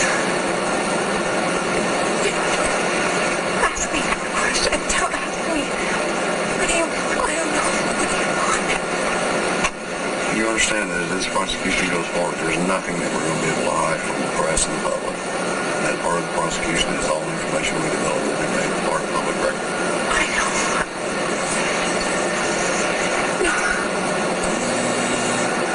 I know you're saying that, but do you really understand that? No, I mean, Do you understand that everything we find during this criminal investigation is going to be part of public record? That it will be provided to the defense? That it will be argued over in court? Do you understand that we cannot hide any of this information? Okay. Do you truly understand? I understand. So, you're asking me? I'm asking you if you truly understand that everything he said yesterday and everything that you have told us and everything that the co-workers in our investigation indicates and brings forward will become part of the public record and will be provided to the defense prior to this prosecution. Do you really understand that? I do understand. I understand that, yeah,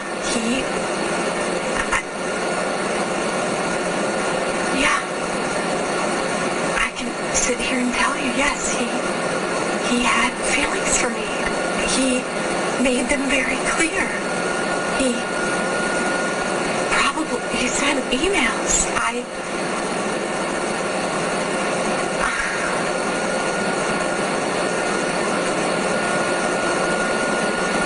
Did he send you emails on a private account or a corporate account? Corporate account, I guess. I don't think I ever remember getting maybe one or two. Rusty was helping him to find another job. And he had expressed that he wanted to get out of GE. And I said Rusty was a good networker and you should meet, and they did. What do you know about Amy's wife? I never met her. I know that they were either separated. I told them this before. When did they separate, or do you know? I don't know the exact date. Past a couple months, maybe? Past a couple months. I don't know the date. He expressed being unhappy to more than just me, other co-workers. Who did you tell the co-workers you had an affair with? I have no idea. How many days after you returned from England and Scotland did he move out of his house?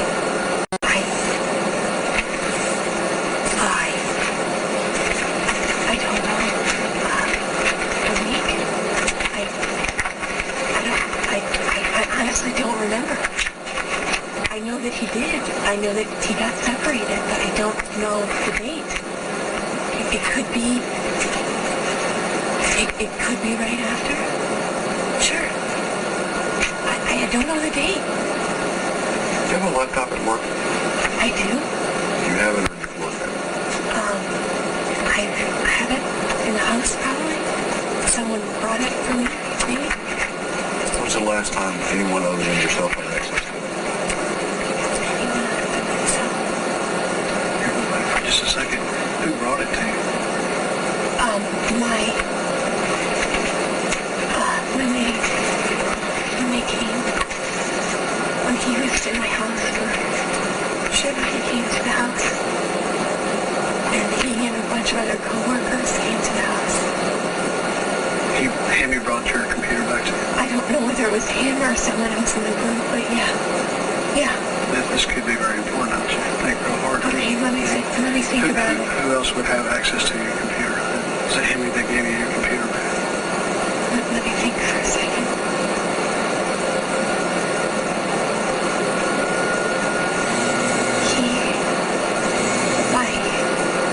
I have a cousin who works for GE in a different state, and he was here, for the whole ordeal.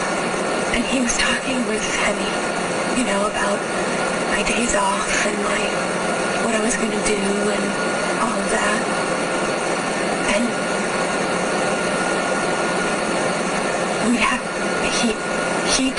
he came and told me that my computer was returned, and I don't know who handed it to him. So I'd have to ask him whether it was Hemi that handed him the computer or one of the other people in the office. I'm going to assume it was Hemi.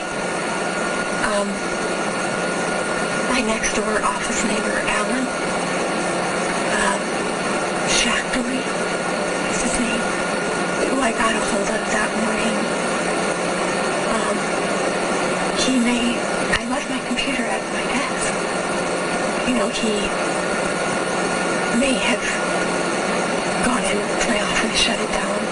I don't know how the whole thing transpired. I wasn't there. So yeah, I guess maybe then he gave it to Hemi. I mean, I'm speculating here. I don't know who gave what to whom. So you've had your computer back since? Tuesday, since the GE people came to the Shiva, a group of them. So you had a chance to be on that computer? Yes. My mailbox was full. You know, like I had gotten so many emails, and I couldn't get any more emails. So I logged on when I was in Florida and moved all the messages from my inbox into a local folder so that I could keep continuing to receive emails on it because I kept getting these mailboxes full of messages. And then that was that.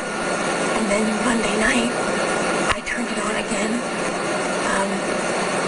to do my expense report because I explained to you or someone else my corporate card. I have expenses from November, and my corporate card was going to be shut off because the expenses were more than 60 days past due.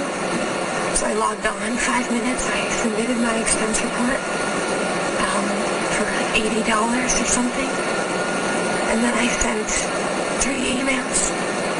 One to Janet Jenkins, who has sent me a condolence card saying she lost her husband and her baby was 4. And I wanted to talk to her, and I thought and then Ann Abahazi and Jerry Morton, who are 2 people I work with in my group. And they've been really kind about calling and wanting to get together. So I thought, and then I sent an email to Henny saying, I'd like to see that. I want to know if everyone's going to be in the office. I can only come in once because I can't handle going out for longer periods of time. And Jana got back to me, and Ann and Jerry got back to me, and then Henny said, I'm not feeling well. I won't be in the office tomorrow. And hope to see you another time. And that was it. I haven't turned my computer on since. Has the computer been changed or abridged or anything removed from it the last time you recall? I don't think so. I mean, not in my possession. From the time you left it on your desk, or in the 18th, on my desk, right. to the time you got it back, had it been changed, abridged? I wouldn't be able to tell. Would you know if any email that was sent from someone, that you noticed anything missing? Missing? Anything deleted that shouldn't have been deleted? No, but I haven't looked. You know, I haven't spent time sitting and going through deleted emails. Is that what you're asking? I mean, The email that about the iTunes with I didn't even do it. Is that on this one? Yes. I mean, it's on my BlackBerry. He said it. Sure. Which account did he send it to? I'll tell you. I don't know. My Yahoo account. Okay, is that how he communicates with you via Yahoo account? No. But I told you he had my Yahoo account because he sent his resume to me to send to Rusty when Rusty was trying to help him look for other jobs. So that's why he has my Yahoo account. And then 20 minutes later, after the iTunes, he writes an email with no content but saying in the subject line, please don't reply to what I sent you. That's right. Yes, sure. This is the iTunes one. Thanks.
Several of my friends, some of which are sitting outside here, they'll tell you that I told them that my boss was interested in me and I was asking for their advice on what to do. What did they tell you?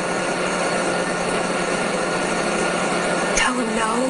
Tell him no. That's essentially what they said. He'll go away. Tell him no, report to HR. Tell him no, don't report to HR. Tell him no, tell your husband. Tell him no, don't tell your husband. No, those things never really came up. The report to HR thing, it just never, it was just one of those things where I thought, okay, he's interested, and then I can't ruin my career. What am I supposed to do? It wasn't, it didn't seem confrontational. It didn't seem, I don't know.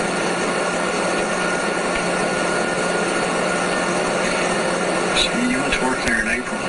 Yes. And he was in your person you reported to from the beginning? Yes. So the first travel that you ever did with Haley was on what day and where? We went to Melbourne, Florida for the day. So they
Brandon was what month? Also June?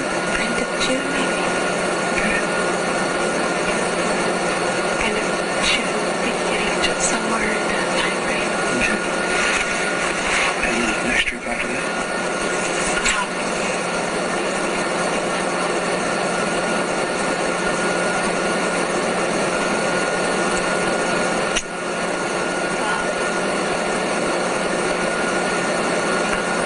Greenberg, maybe? Day trip? Overnight, that day trip. Okay. What month was that? I want to say it was August. Okay. And then after Greenville, month and location, and how many nights or days? I'm sorry, what? And then after Greenville, what month and what location?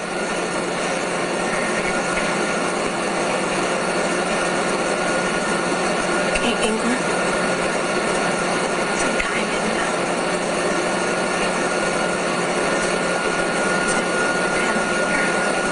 Okay. And that was for a week? yeah. Okay. And the next one? Get back to Greenberg and sign on for a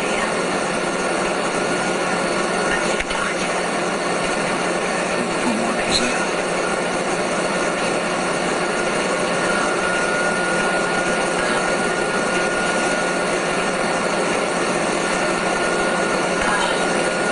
Maybe October.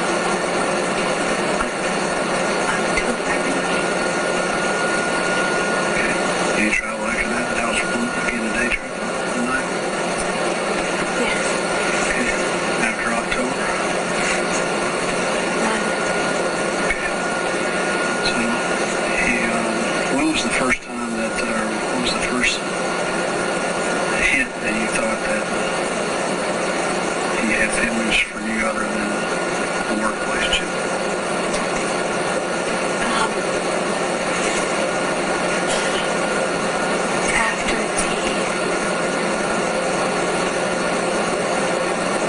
Norfolk trip. So back in June, so what happened in that trip? It wasn't actually on the trip itself.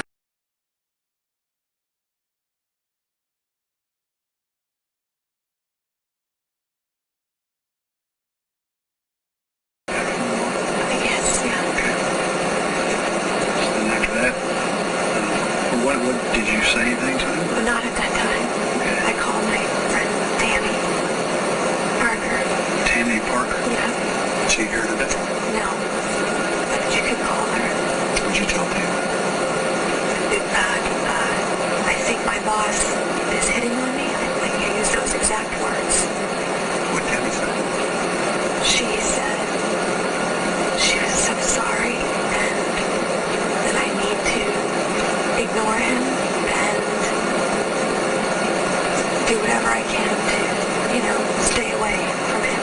That's what she said. Okay.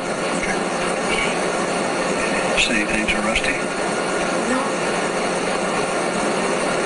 Okay, so that was right after Norfolk in June, and then the next trip, Minden, Nevada, Right. 2 days. Just you and Hemi on that flight, or Well, I didn't fly with him.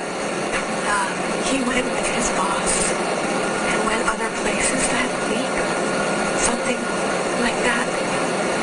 To visit plants or something. I flew by myself. I was even before he was, or I don't know, whatever. you stay in the same hotel where you were staying? Yeah, so did his boss. We all were in some. There's only like one hotel in that town. Anything happened? Yeah, no. So we drove to dinner.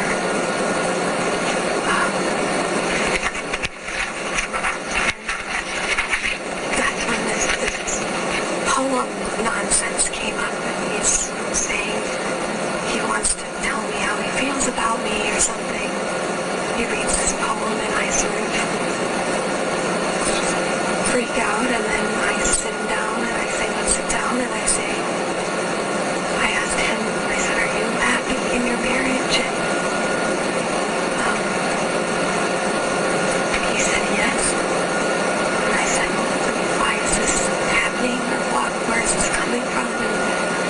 this doesn't happen to me. This is not, I'm not, whatever. And his response at that time was, I wouldn't want to do anything to make you feel uncomfortable or jeopardize your job or anything like that. So that's what he said. And that was that, pretty much that conversation. Now that same, we ended up eating dinner. Just the two of you? Yeah. Where's the boss? He went to dinner with someone else, other people from the plant. I wasn't invited to that dinner. I didn't, it was some other higher-ups from the So where were you guys at when he's telling you how he feels about you? Restaurant. Don't remember the name. It's in Lake Tahoe, just like a 10-minute drive from London. And we were just standing on a railing right outside the restaurant. It's on the lake. Were you guys drinking? Or he was sober? Or does he drink at all? Or? Does he drink? I've seen him drink wine. Sure. Is this dinner? Sure. I don't know. You drink? A glass of wine. I'm not a heavy drinker. Sure. So you've had, on your trips, you've had wine with dinner? Is that? Probably, yes, I'm sure. Maybe not every time. Who did you talk to about this time? I'm sorry, what? This time when he raised you the phone, who did you talk to this time? I also called Tammy after I came home, or on the way home.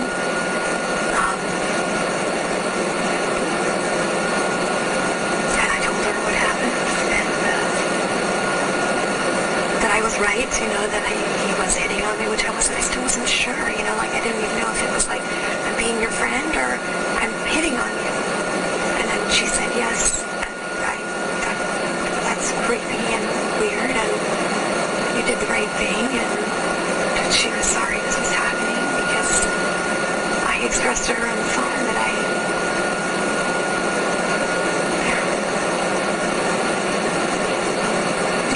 Expressed her on the phone what? We needed this job.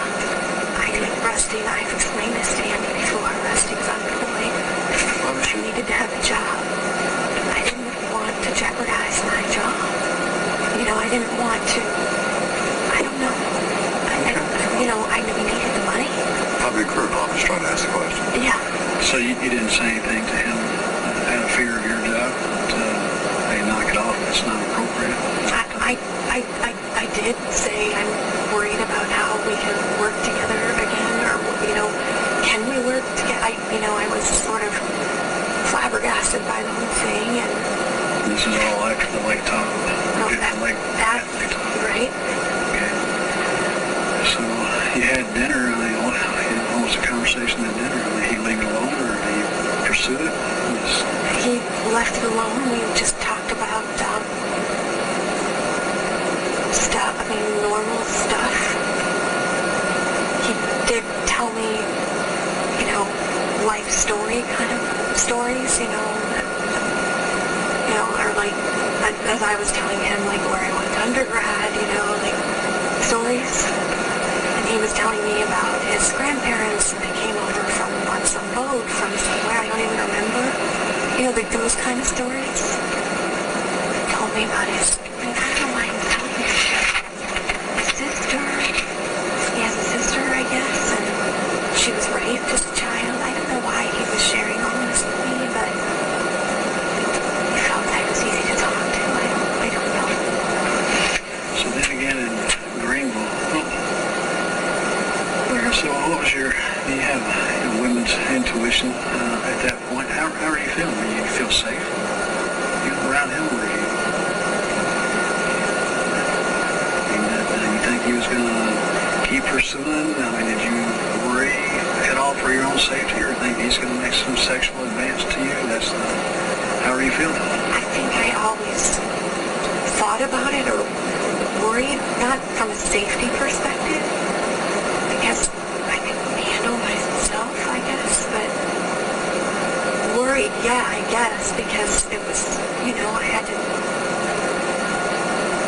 I don't know, I needed, he was my boss, needed him to do my job, but safety, like what's going on here now, with what happened, no. Let me ask you this, the trips, one or all or any combination of these trips, do you feel that you had to go and there was a reason for you to go on each trip, or was it just a convenience for him to take you along?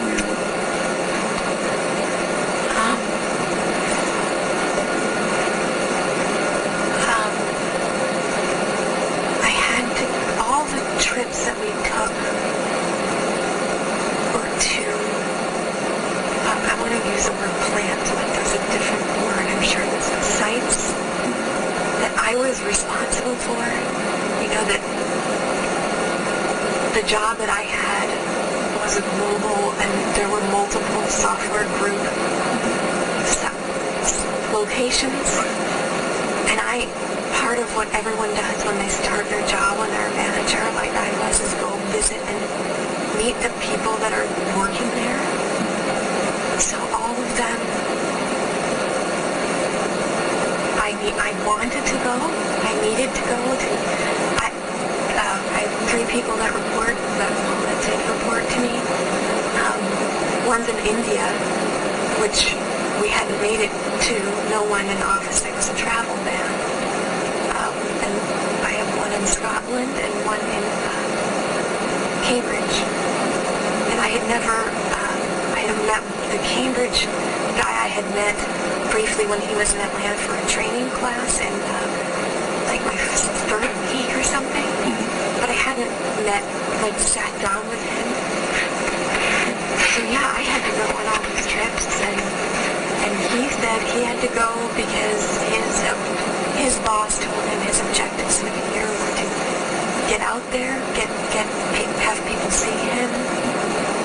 So did he plan each and every one of these trips, and then? I planned. Did he come up with the dates? I mean, we would sit down and say. I would list off the places that were left. Like I have to go to Linden, or I have to go to Scotland, and then looking at my calendar, and then him deciding whether he was going to go or not, and then looking at his calendar, and then back and forth. Is there any reason that you couldn't have done these trips by yourself? I could have. Did you make any trips this year by yourself without him? Like training, Denver, auditor training class. In Denver? What month was that?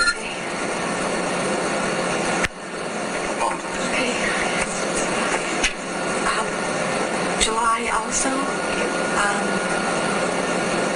It was like the week after Minden.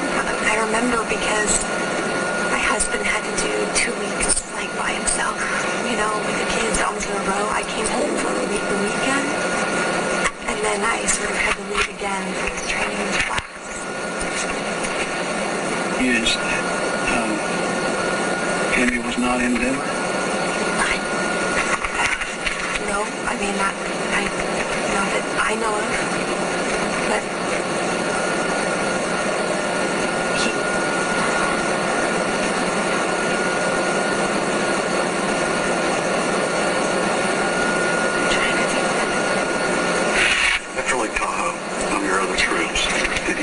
Interest in you? Yeah, again. What? Did you ever express interest in a relationship after Lake Tahoe?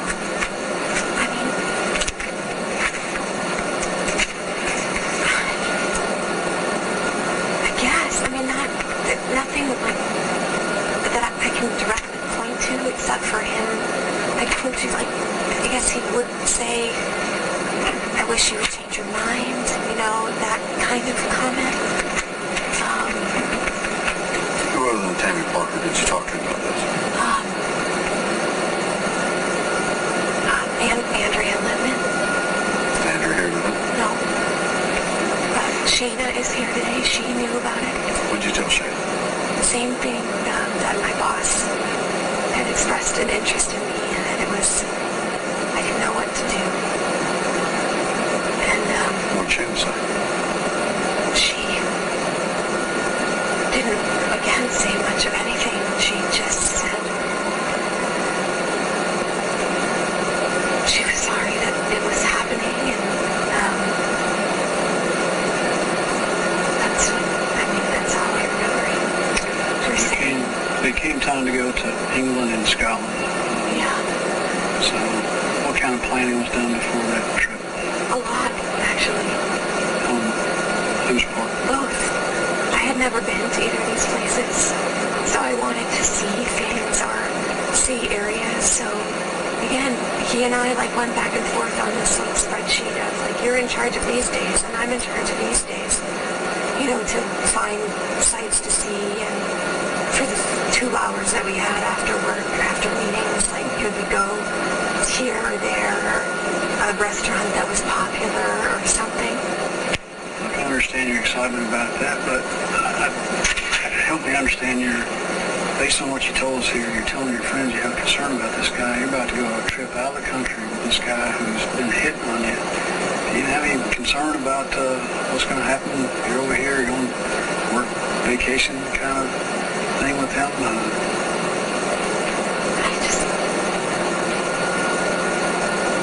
Was I concerned?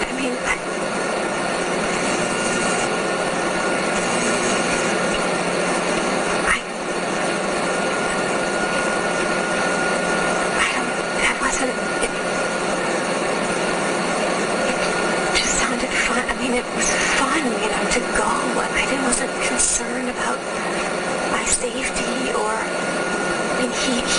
he made it very clear to me that, he cared,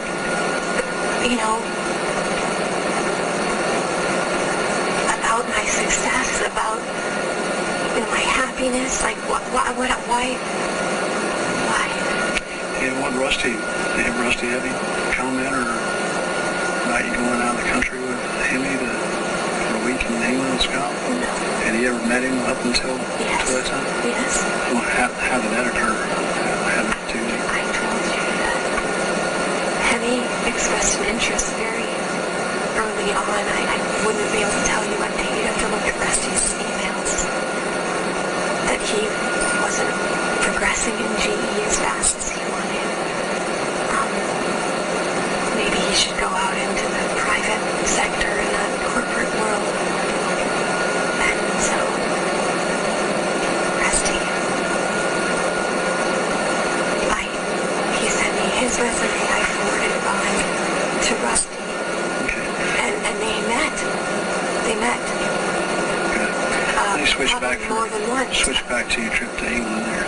You flew together from Atlanta to Scotland or England first? Scotland first. When you got there, work the first day, or did you have time to go visit something? What'd you do?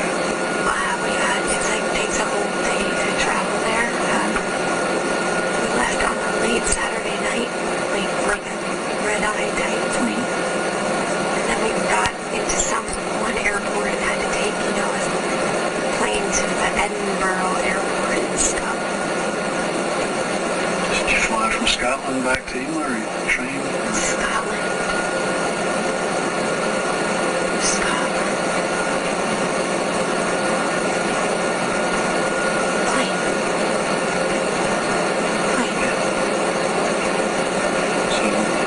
Places did you go visit when you're in England? Scotland? No, I mean the tourist sites. Where'd you go see? The castle in Scotland. In Edinburgh? Right.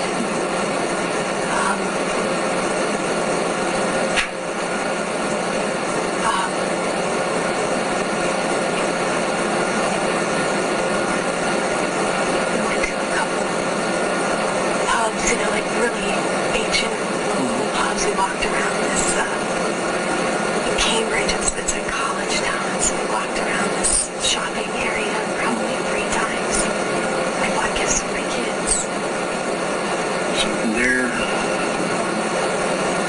next while you were on that trip?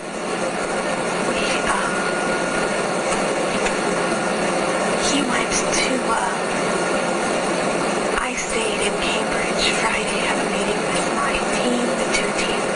The India guy flew in, and I met with my other two team members. We had like a team meeting all day, like to work on a document. He went somewhere else. He went to a plant in, I don't remember the name of the town. Did you... Glasgow? No, can't be Glasgow. That's in the country. No. It was around Cambridge somewhere. A plant. I know I asked you if Rusty made a comment about your trip, but I failed to ask you, did Rusty know that Hemi was on this trip with you? Yes. Okay. Absolutely. Did he take any pictures? Did I take any pictures? Yeah. No, I didn't bring a camera. No pictures? You've never been to England, Scotland?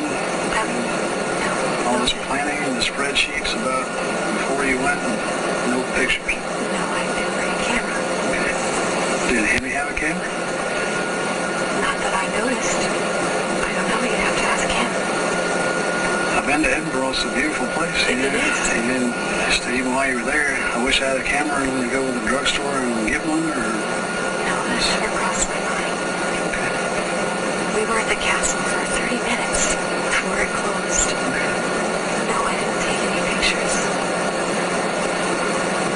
All right, so anything said by Hemi to you during that trip that gave you alarm or worry, or he the perfect gentleman on this trip?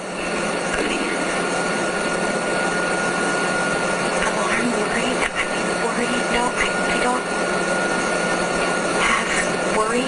I just... We had a good time. You know, it was a lot of driving, a lot of just chatting, a lot of laughter. Last night we drove, again, he went to a plant on Friday. I had the team meeting. I took a car into London. We stayed in London because our flight was out from London the next day. We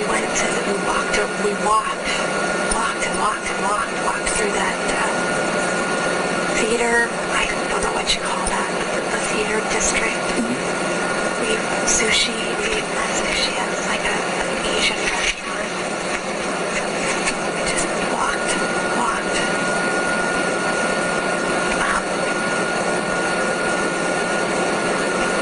Then that's all.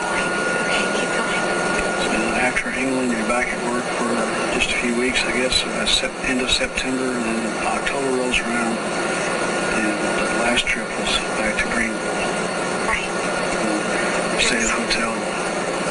Just him and you, or other people from work? No, it was just Heavy and I. Okay. Anything occur? You'll have dinner because it's just the two of you? Right. Okay. Anything said then, or? No, that I remember distinctly we were talking about my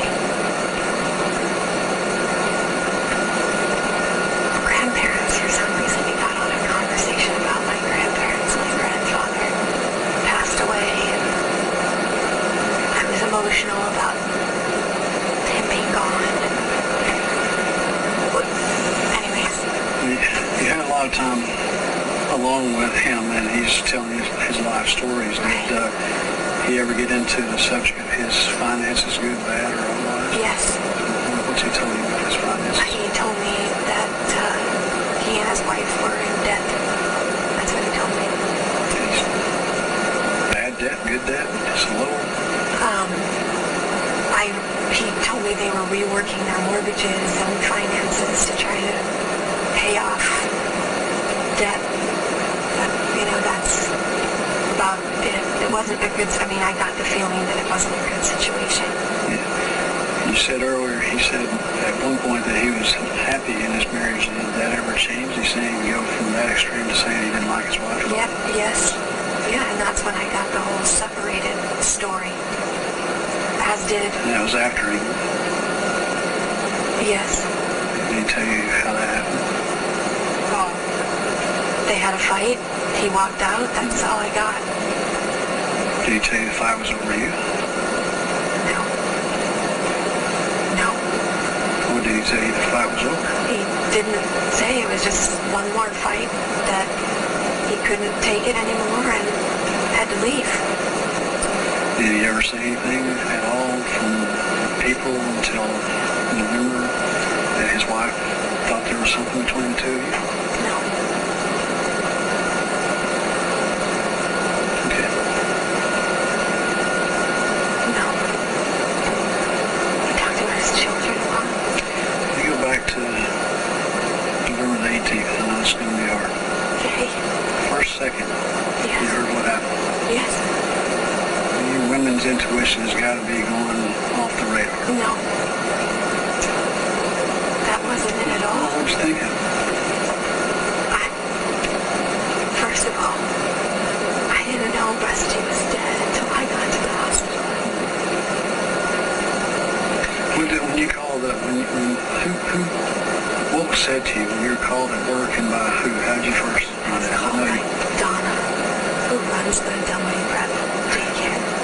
What'd she tell you? An accident happened.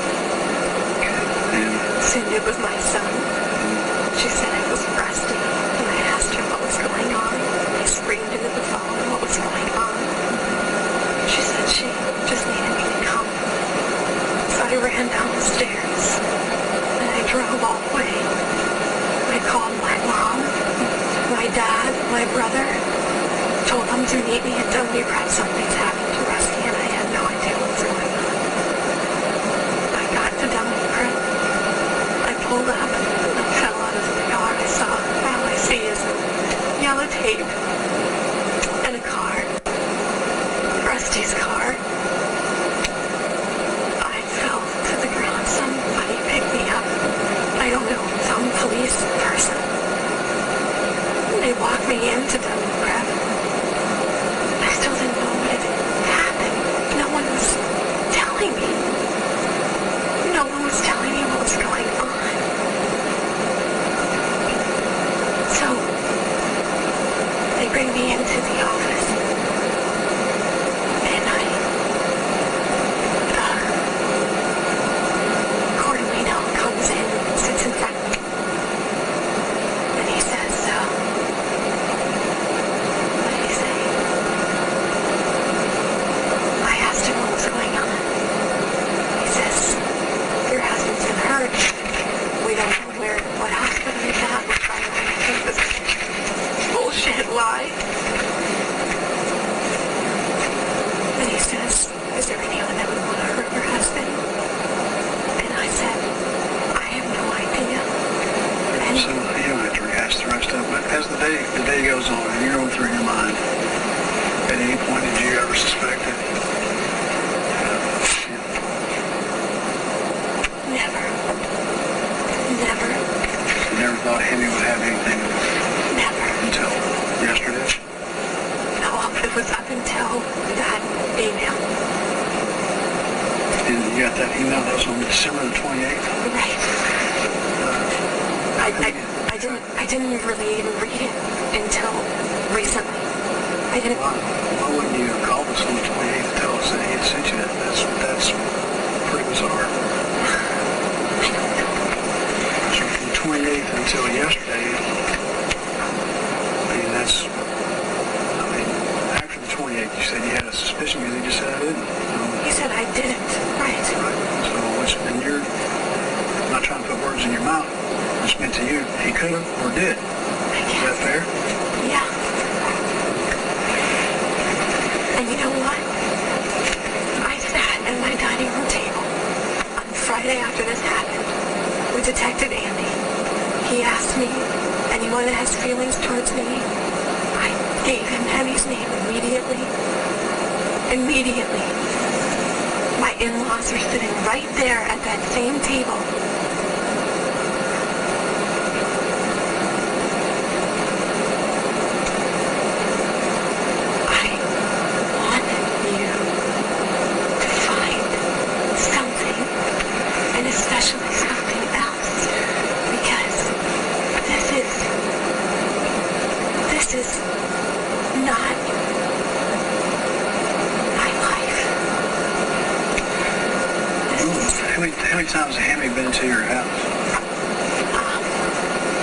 met with Rusty at my house one time to discuss this business suggestions.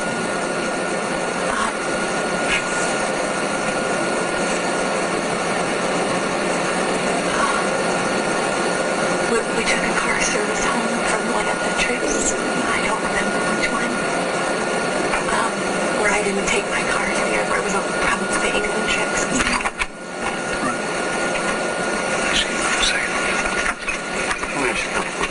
You've been here for a long time. I know you're getting tired.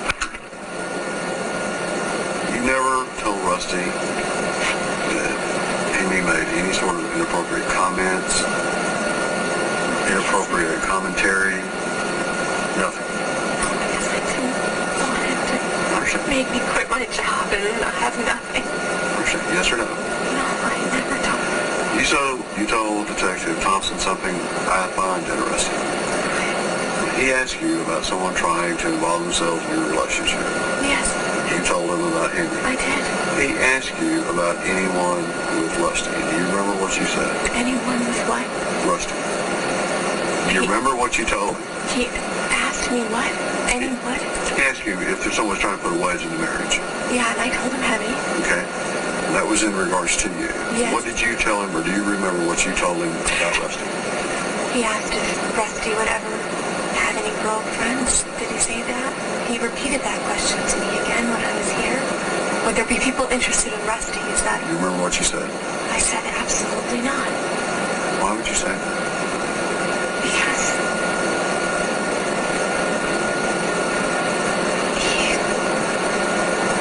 He's a loyal husband, father.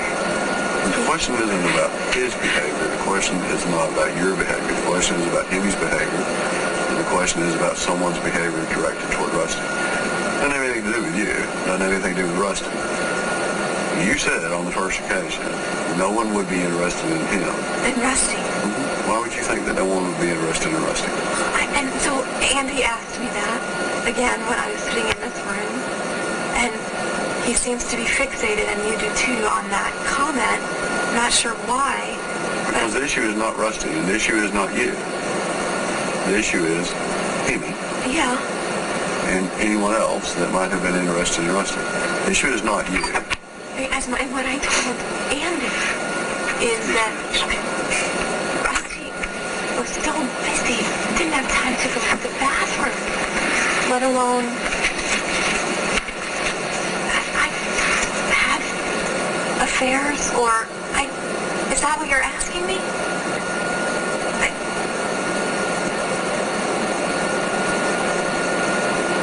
Okay, is it a possibility that there's some girl out there that loved Rusty? It just sounds ridiculous to me. That's ridiculous as someone being interested in me, I suppose, now that we're talking about it. Well, you're saying that you see that as ridiculous as someone would have an affection toward Rusty. Would Rusty think it was ridiculous that Henry would have an affection towards you? I can't answer that. Do you see I need to ask you a question? Sure. Can you spell Alan's last name? Let me try. S-C-H...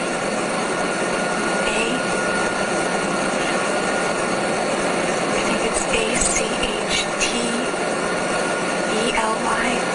It's a complicated name. I'm not sure. One more time. S-C-H... Can I look on my phone? Sure.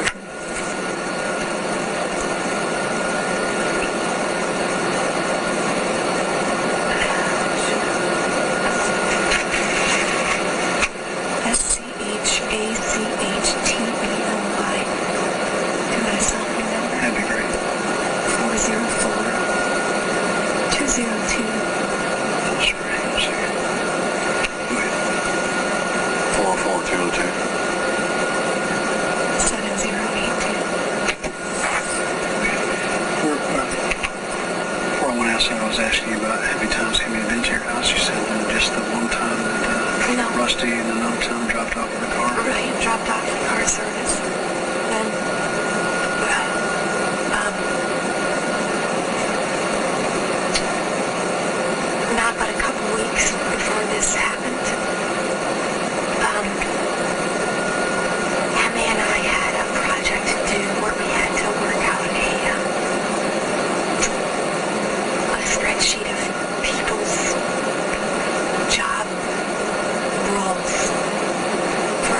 you need to talk to us.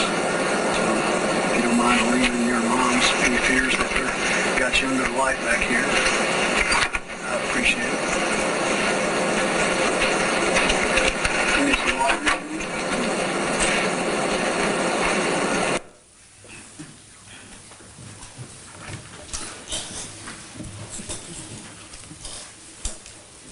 You may continue.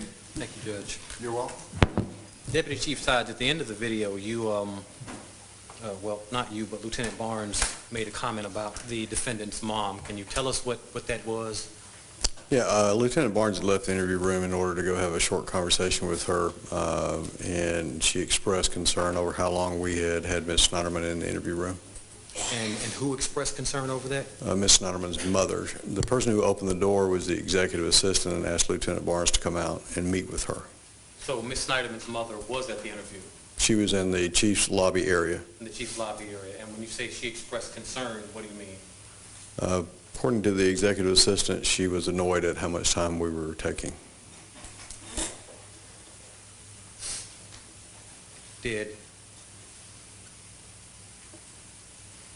After you all walked out, did Mrs. Sneiderman come back into the interview room? She did not. I want to take you back to the beginning of the interview. Can you tell us whether or not you asked her what you thought Emmy said?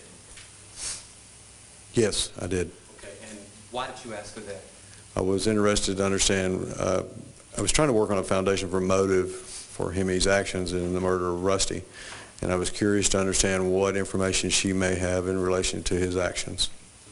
And how did she respond? She said, oh, I think he thought I was in love with him, that I would recover, I would marry him, I'd be his wife. Did she say anything about stalking? She said he stalked her. Your Honor, at this time I would ask for permission to publish a short clip, 15-1. Oh, you may interview as long as you want to be. Yes, sir.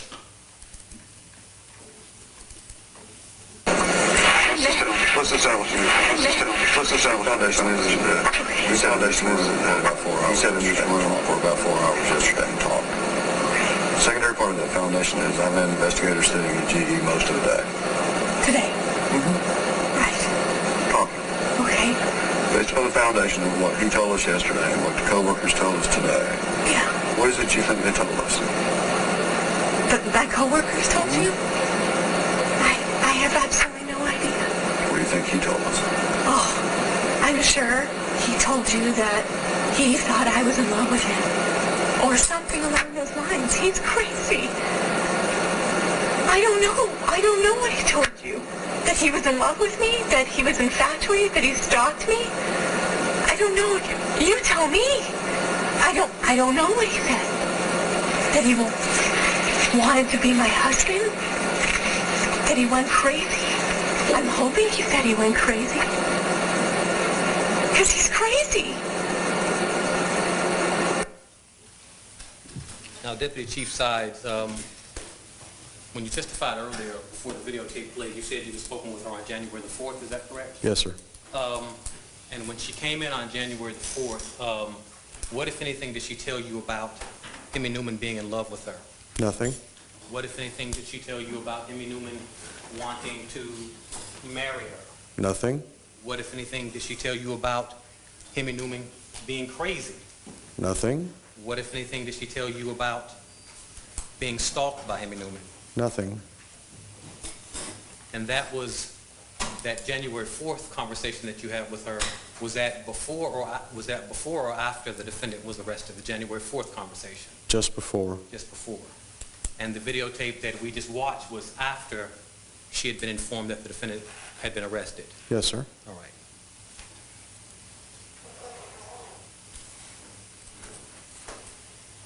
When you spoke with the defendant on January the 4th, before the defendant was arrested, what, if anything, did she tell you about emails that Emmy Newman had sent her?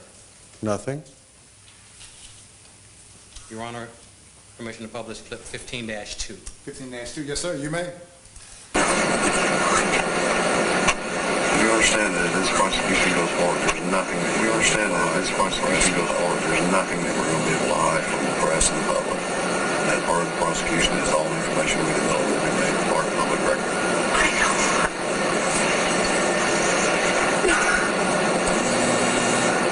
I know you're saying that, but do you really understand that? No, I mean, Do you understand that everything we find during this criminal investigation is going to be part of public record? That it will be provided to the defense? That it will be argued over in court? Do you understand that we cannot hide any of this information? Okay. Do you truly understand? I understand. So, you're asking me... I'm asking you if you truly understand that everything he said yesterday and everything that you have told us and everything that the co-workers in our investigation indicates and brings forward will become part of this public record and will be provided to the defense prior to this prosecution. Do you really understand that? I do understand. I understand that, yeah,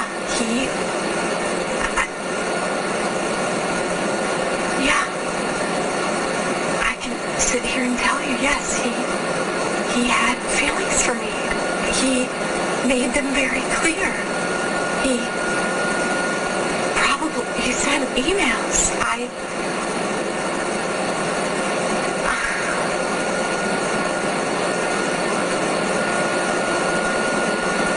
Did he send you emails on a private account or a corporate account?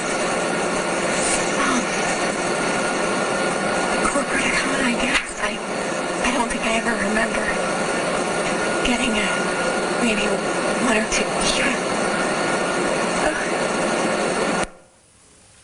Was this the first time that the defendant had told you anything about sending emails? Yes, sir. What, if anything, had she said about it the day before? Nothing. Why did you give her that admonition? When I say admonition, why did you tell her at the beginning of those remarks that there's nothing we can hide? Why did you go through that spiel? Because it's very factual in part, and the other part is that I wanted her to be completely honest with me and forthright. When did the defendant tell you that Hemi Newman first expressed interest in her? When did she tell me? That was on January the 5th. When did she tell you that Hemi Newman first expressed interest in her? January the 5th. No, I understand the date that she talked to you, but what date did she tell you, or what trip did she tell you they were on when Hemi Newman first Oh, I expressed apologize. It's okay. I misunderstand. It was the Minden trip. It was actually at a restaurant near Lake Tahoe. And what did she say happened? She said that he read her a poem. How did she say she handled that poem being read to her? She said she pushed it off, that they had a conversation. She asked him if he was happy in his marriage. Did you ask her if he continued after reading her this poem and after they had this conversation? She said that he would bring it up and ask her or say things like, would you change your mind? Permission to publish 15-3, Ron. 15-3.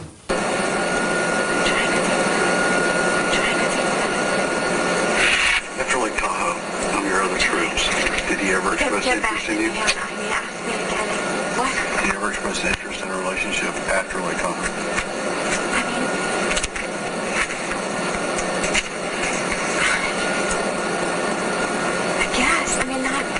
Nothing that I can directly point to except for him. I told you, I guess he would say, I wish you would change your mind, that kind of comment. What, if anything, did she tell you about the defendant proposing marriage after Lake Tahoe? Nothing. What, if anything, did she tell you about the defendant asking to raise her children after Lake Tahoe? Nothing. What, if anything, did she tell you about her sending an email to the defendant repenting for the rest of her life for things that she had done after Lake Tahoe? Nothing.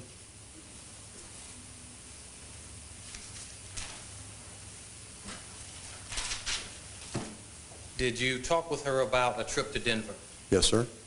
Tell us about that. We were reviewing a series of trips, trying to sort out. The question specifically was, did both Hemi and the defendant have to go? Were they always together? And on the Denver trip, she said that she went alone. Did you ask her, or did Lieutenant Barnes point blank ask her, was Hemi in Denver? Yes, sir. And how did she respond? She responded negatively. What does that mean? She meant she wasn't there. Are you familiar with Longmont, Colorado? Yes, sir. Okay. Are you familiar with whether or not when they were referring to the Denver trip, they were referring to the Denver/Longmont trip? Yeah, I'm going to object to that question. It's called for speculation. Yeah, I'm going to sustain, I will sustain that objection. You might want to rephrase that question. Sure. In the course of your investigation, did you look into the trip that they took? Yes, sir. Okay. And at some point, did you become familiar with where they went when they went to Denver? Yes, sir. Okay. And where else did they go to besides Denver? Longmont. Thank you.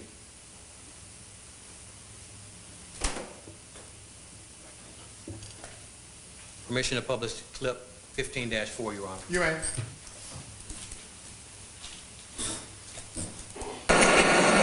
You didn't say Hemi was not in Denver? No, I mean, not that I know of, but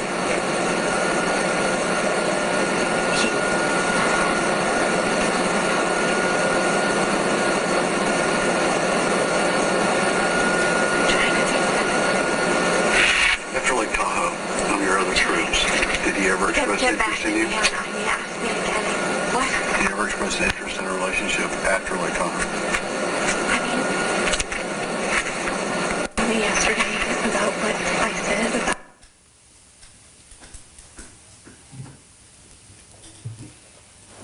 What, if anything, did she tell you about picking the defendant up from the airport in Denver and taking him to Longmont? Nothing. What, if anything, did she tell you about the defendant sending emails before he got to Denver talking about chocolates and candy and flowers that were being sent to her? Nothing. What, if anything, did the defendant tell you about sharing a room with Hemi Newman in Longmont? Nothing. What, if anything, did she tell you about riding home on the plane from Longmont with the defendant? Nothing. What, if anything, did she tell you about giving him a ride home from the airport on the Denver trip? Nothing.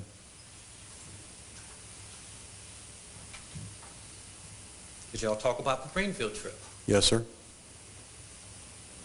At some point, can you tell us whether or not she was asked or she remarked about how long the Greenfield trip was? Yes, sir. And what did she say? She said day, night, day trip. Day trip. Yes, sir. Permission to publish clip 15-5, Your Honor. You may.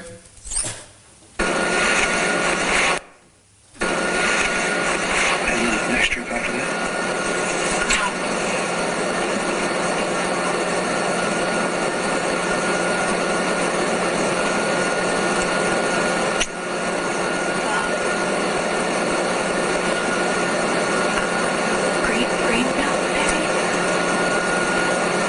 Day trip?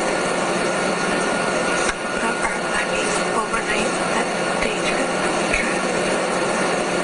What month was that? I want to say it was August.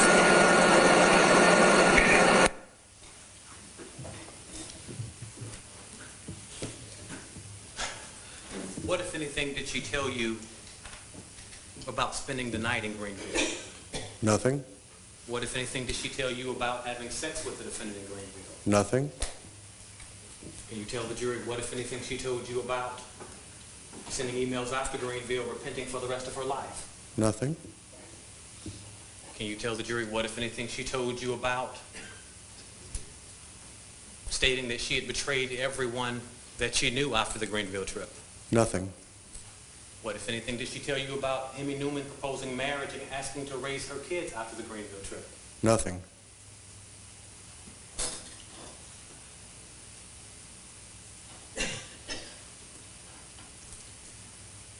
When did she tell you that she found out Rusty had been shot? She stated in the interview that she found out after she got to the hospital.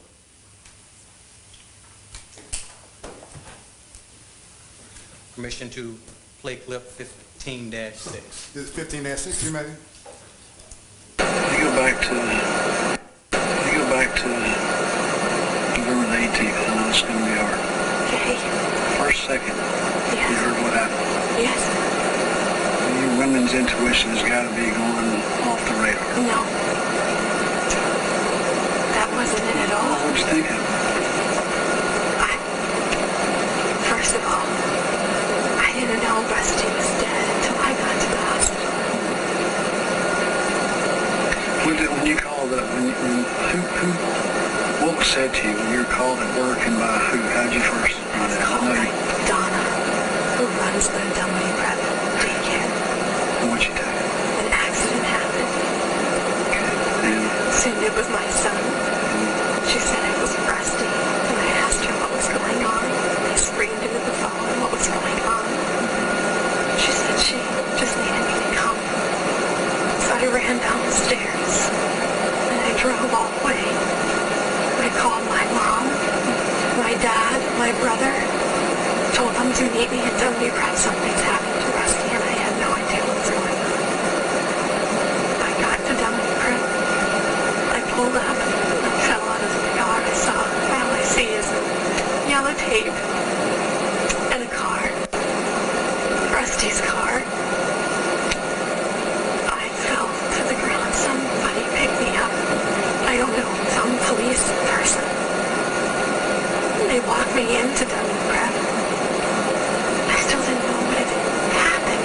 No one was telling me. No one was telling me what was going on. So, they bring me into the office. And Cordelino comes in, sits in front of me. And he says, what did he say? I asked him what was going on. He says, your husband's been hurt. We don't know what hospital he's at. We're trying to think this bullshit lie. And he says, is there anyone that would want to hurt your husband? And I said, I have no idea.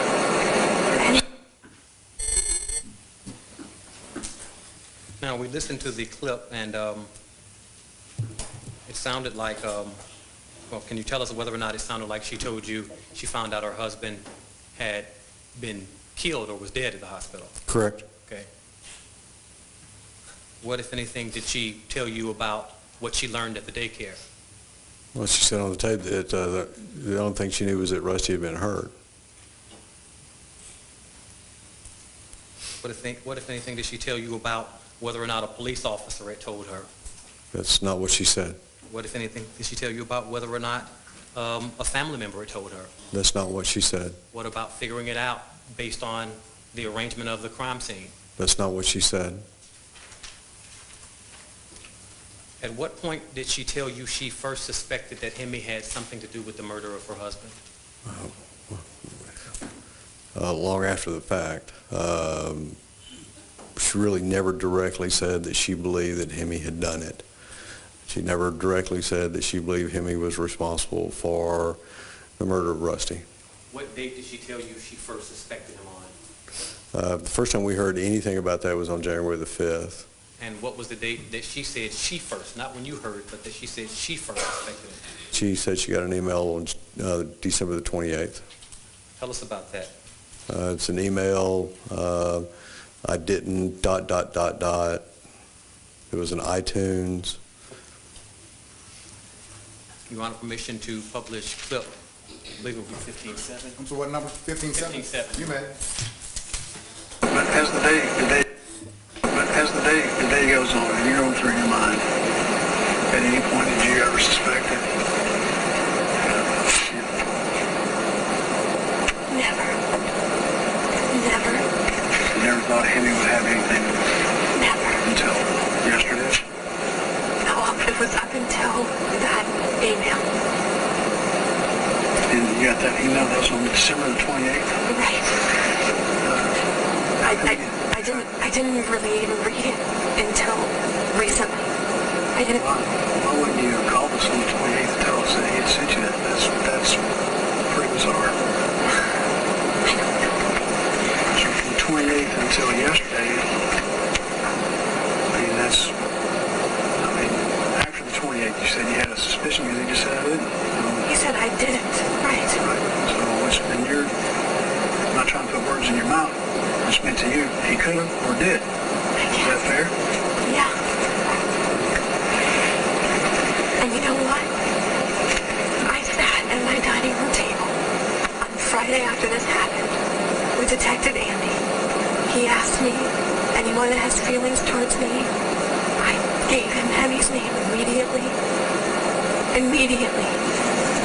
My in-laws are sitting right there at that same table.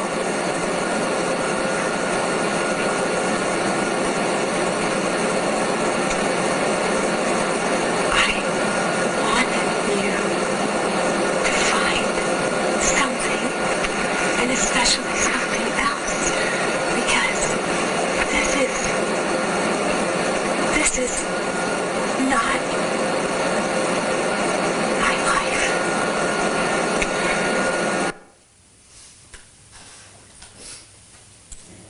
Now, Deputy Chief Sides,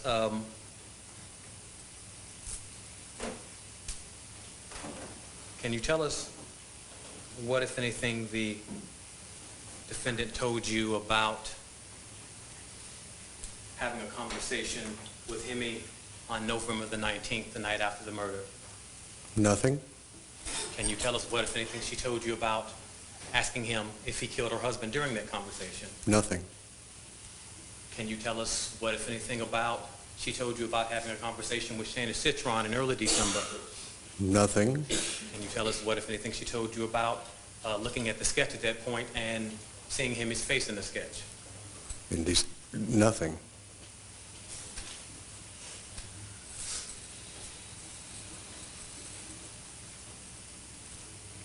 Can you tell us whether November the 19th, 2010 comes before December the 28th, 2010?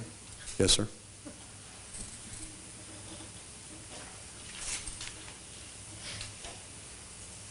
Now, Lieutenant Barnes made a comment when he was talking about the email and her disclosure of the email, the I didn't ... email. Yes, sir. I believe he said it's pretty bizarre that you would just now be telling us this. Yes, sir.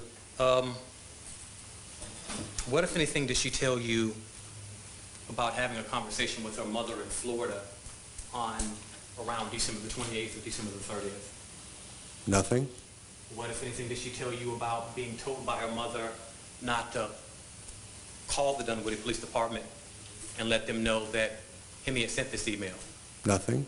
What, if anything, did she tell you about either her or her mother or anybody in her family being fearful of Hemi or what he would do? Nothing. What, if anything, did she tell you about Hemi being in Florida during the holidays? Nothing.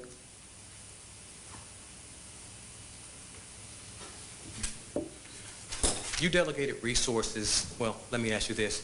As Deputy Chief of the Police Department, you're number 2 in command? Yes, sir. All right. Is it part of your duties and responsibilities to delegate resources? Yes, sir. Did you do so in this investigation? Yes, sir. How, if at all, would it have affected your delegation of resources back on November the 18th, 2010, if you had known that the defendant had professed marriage? I'm sorry, if you had known that Hemi Newman had professed marriage to the defendant? Your Honor, I'm going to object to a question that calls for speculation if something had happened. It's a hypothetical, Your Honor. He's an expert, and it's not speculation. He can testify how he would have done it, and it's completely relevant in this case. It goes to the heart of the charges in the indictment.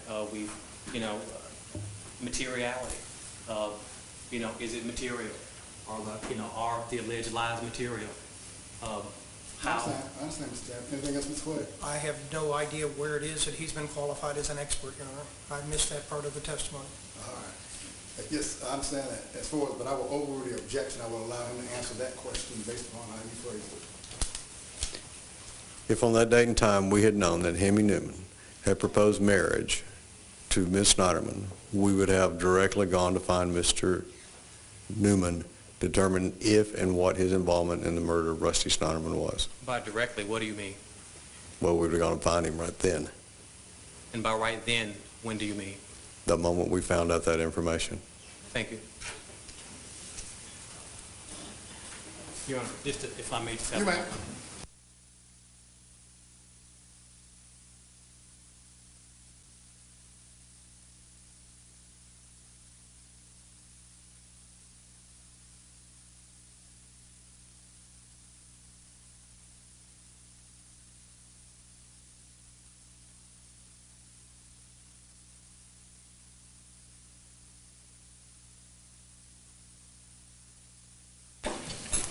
All right, Keller, we're back on the record. I may, Your Honor. Oh, you may continue. Yes, sir. We saw her telephone on the video, is that correct? Yes, sir. Did you guys seize that phone, or did she take it with her on that day? Took it with her. All right, thank you. Nothing further, Your Honor. Is this your witness, Mr. Clay? Yes, sir, sure is. You may cross-examine if you wish. All right, yes, I do wish. What did you do before how long have you been with Dunwoody? Since January of '09. Okay. And what did you do prior to that, sir? I was a police officer in the city of Marietta since 1980. Okay. And in your capacity as a police officer in the city of Marietta, what were your responsibilities? Immediately over the term of the career, or? Yes, by all over the term of your career. Worked patrol shifts, I worked investigations, I worked undercover narcotics, worked administration, I was in charge of a traffic unit, worked sex crimes, murders, rapes. Okay. So you are an experienced investigator, correct, sir? Yes, sir. Okay. Is it good police work if you get information suggesting a motive as to an individual committing a crime, but have no actual evidence showing an individual has committed a crime? Is it good police work to immediately confront the individual for whom you had a motive but no evidence? Motive but no evidence? Yes. You do intelligence work first to determine the foundation so that when you make the contact with the person, you're making an intelligent and informed contact. Now, when is it that you got information concerning the fact that Hemi Newman had rented a Kia Sedona van? I can't quote you the date. It was sometime before January the 4th and sometime after Thanksgiving, I believe, but I don't know the date. Okay, that's pretty much the entirety of the period of the investigation, correct? No, sir. The investigation started on the 18th. I really just don't remember when we found out Hemi Newman rented the van. You are looking at that time to try to connect up a specific individual with what has been identified at the scene. Is that correct, sir? Yes, sir. You have certain information that has been provided by a number of witnesses, correct? Yes, sir. That information at the scene basically deals with a description of an individual, correct? Yes, sir. A description of a vehicle, correct? Yes, sir. The fact that a particular kind of gun has been used, correct? We had a good idea of the type of gun. We didn't know, obviously, the make. You at least knew that it was a .40 caliber weapon, correct? Yes, sir. You were able to make that determination from the fact that shell casings were recovered at the scene, correct? Yes, sir. So you were looking to see if you could find an individual who matched the description, who had such a vehicle, and who was in possession of such a gun. Is that correct? Yes, sir. And did you have any other information from individuals who were at the scene that would aid you and assist you in the course of that investigation, sir? We had a description. We were able to generate a likeness for that person, a sketch as it were. We broadcast that. We worked very hard to identify the type of vehicle. Okay. You actually had a sketch of the individual, correct? Yes, sir. Did the Dunwoody Police Department do interviews with General Electric employees during the course of this investigation into the murder of Rusty Sneiderman? There were employees at GE who were interviewed. Okay. And that would have probably been, is it fair to say, after the arrest of Hemi Newman, correct? There was contact with GE before and after. What was the extent of the contact with GE before the arrest of Hemi Newman? I don't know. Well, you just said that there was, in fact, contact with them, but you have no idea what that contact was? No, sir. I know for a fact that we were issuing search warrants and doing other research, the specifics of which occurred before or after the arrest of Hemi Newman. I do not know. Okay. Did you yourself contact, prior to the arrest of Hemi Newman, anyone who worked for GE? I did not. To your knowledge, did Andy Thompson, on behalf of the Dunwoody Police Department, contact anyone who worked for GE prior to the arrest of Hemi Newman? I do not know. Can you name for us one member of the Dunwoody Police Department who would have had contact with an employee of General Electric prior to the arrest of Hemi Newman? Either Cordellino and Curtis Clifton. Okay. So you believe both Cordellino, who is a sergeant, correct? Yes, sir. And Curtis Clifton would have had, Curtis Clifton was what? He was a detective at the time. Okay. You believe they had contact with somebody at GE, right? I believe so. You simply don't know. I simply don't recall. Okay. And when you say you believe so, does that mean that you think that happened but are not sure? Or are you positive that they did in fact have such contact? I know that we had contact with GE prior to the arrest of Hemi. I do not know who it was that made contact. Okay. Do you know whether any representative of the Dunwoody Police Department, let me ask you this, you folks had developed Hemi Newman as a suspect prior to his arrest, correct? Yes, sir. You folks knew he worked for GE, correct? Yes, sir. You folks had developed him as a suspect in the murder of Rusty Sneiderman, and at the time you determined that he had rented a Kia Sedona, which matched the kind of vehicle seen in the video, correct? Yes, sir. At that time, to your knowledge, did any representative of the Dunwoody Police Department take that sketch to an employee of General Electric and say, do you recognize the person depicted in this sketch? I do not know. Okay. You have no idea whether that happened, right? I do not know. Who was the head of the investigation? The case agent was Thompson. His direct supervisor is Cordellino. Okay. Are you the direct supervisor of both, or what? I know you're the number 2 person. Where do you fall? I mean, obviously they're below you, but what supervisory authority do you have over the 2 of them? Thompson reports to Cordellino. Cordellino reports to Lieutenant Barnes. Lieutenant Barnes reports to me. Okay. You were obviously then actively involved in the investigation, correct? Yes, sir. But you were not as actively involved as probably Cordellino, Thompson, and Barnes, correct? Correct. Thompson was given primary responsibility for actually interviewing witnesses, correct? Yes, sir. Prior to January the 5th of 2011, had you participated in any interview of any witness? Yes. No, I beg your pardon. I only had one contact with one person, and that was a contact that Ms. Sneiderman asked to meet me at the lake house. Okay. And did Mrs. Sneiderman actually meet you at the lake house? No, a friend of the family did. Okay. And you were allowed access to the lake house, right? Correct. Okay. Was any interview taken by you at that time of anybody at that location, or did you simply search the lake house? It was no formal interview, simply a meeting. I asked him, because he was familiar with the property, if there was any possible motive for the murder of Rusty associated with the lake house. Okay. And did you find anything at the lake house which was of evidentiary value for the course of your investigation? No, sir. To your knowledge, did Barnes, prior to the arrest of Hemi Newman, have any involvement in the interviewing of potential witnesses in this case? I do not know. Okay. Barnes was actually involved in the interview of Hemi Newman the day before with Cordellino, was he not? He was. Okay. But other than that, are you aware of any other involvement that he had had in the actual interview process? Specifically, no, sir. Now,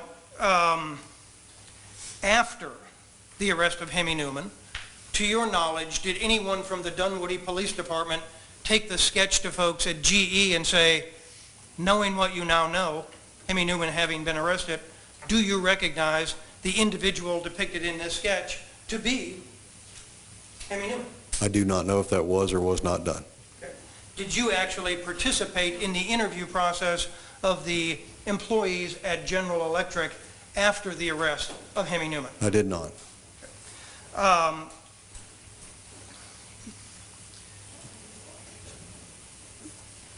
During the course of the interview, let me go back to January the 4th, because I'm not sure if I understand correctly.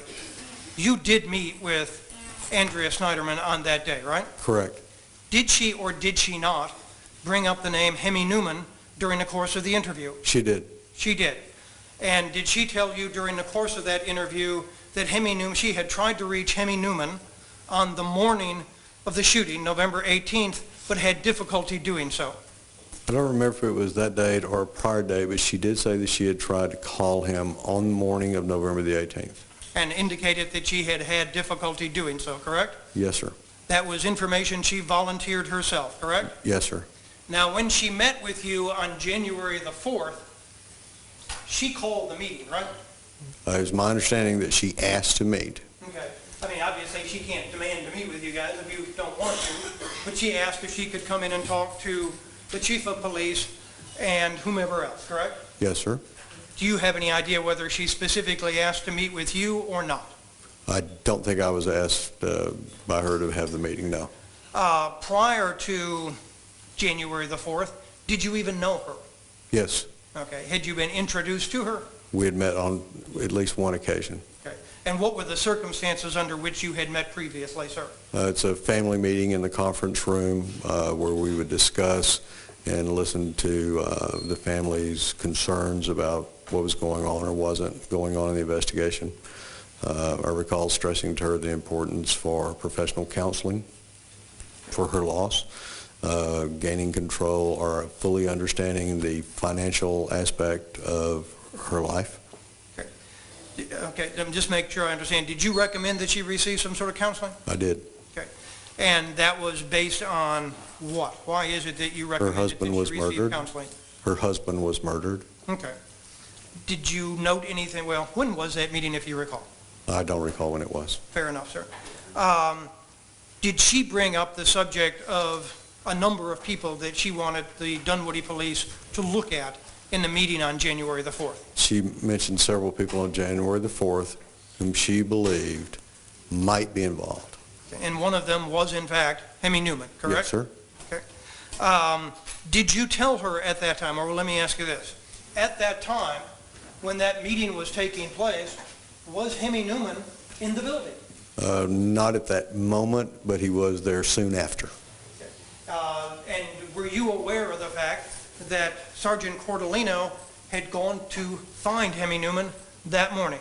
It was my understanding that Lieutenant Barnes and Sergeant Cordolino were going to make the arrest, and that he was expected to be in the building either at the time of a meeting with Ms. Sneiderman or soon thereafter.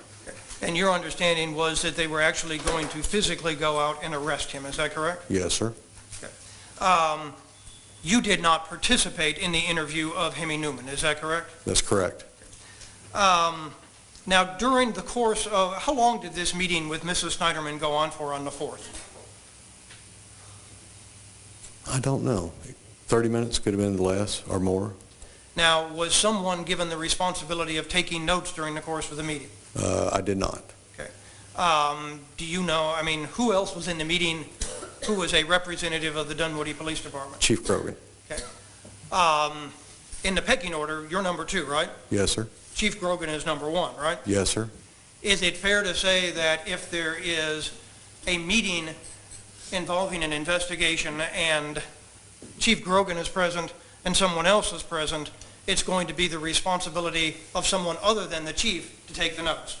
It's going to be the responsibility of whom the chief wants to do the job to do the job. Okay. Do you know whether or not Chief Grogan was taking notes on that particular day? I know that he took some form of notes, and I know that he has a supplemental report based upon the meeting. Okay. And did you actually subsequently see that supplemental report? I have never read the report. Okay. The meeting was not recorded, correct? No, sir. Now, the interview rooms are wired for sound, right? Yes, sir. So it is not necessary to activate a tape recorder, is it, to record an interview? In the interview room on the outside wall, there is an activation button with a pre-record device associated with it. Once you touch that button, you have a recording of audio and visual. No such device is in the chief's conference room that you were in, correct? No, sir. At that time, did the Dunwoody police have any tape recorders? Yes, sir. Was there a tape recorder available to be used during the course of the meeting with Mrs. Sneiderman and whomever else was present? Yes, sir. But a decision was made apparently not to tape record that particular meeting. Is that correct? Yes, sir. Why was that? The meeting was about a vigil, or that was our understanding of what the meeting was going to be about. We certainly weren't going to discuss the pending arrest of Hemi Newman in that meeting. Okay.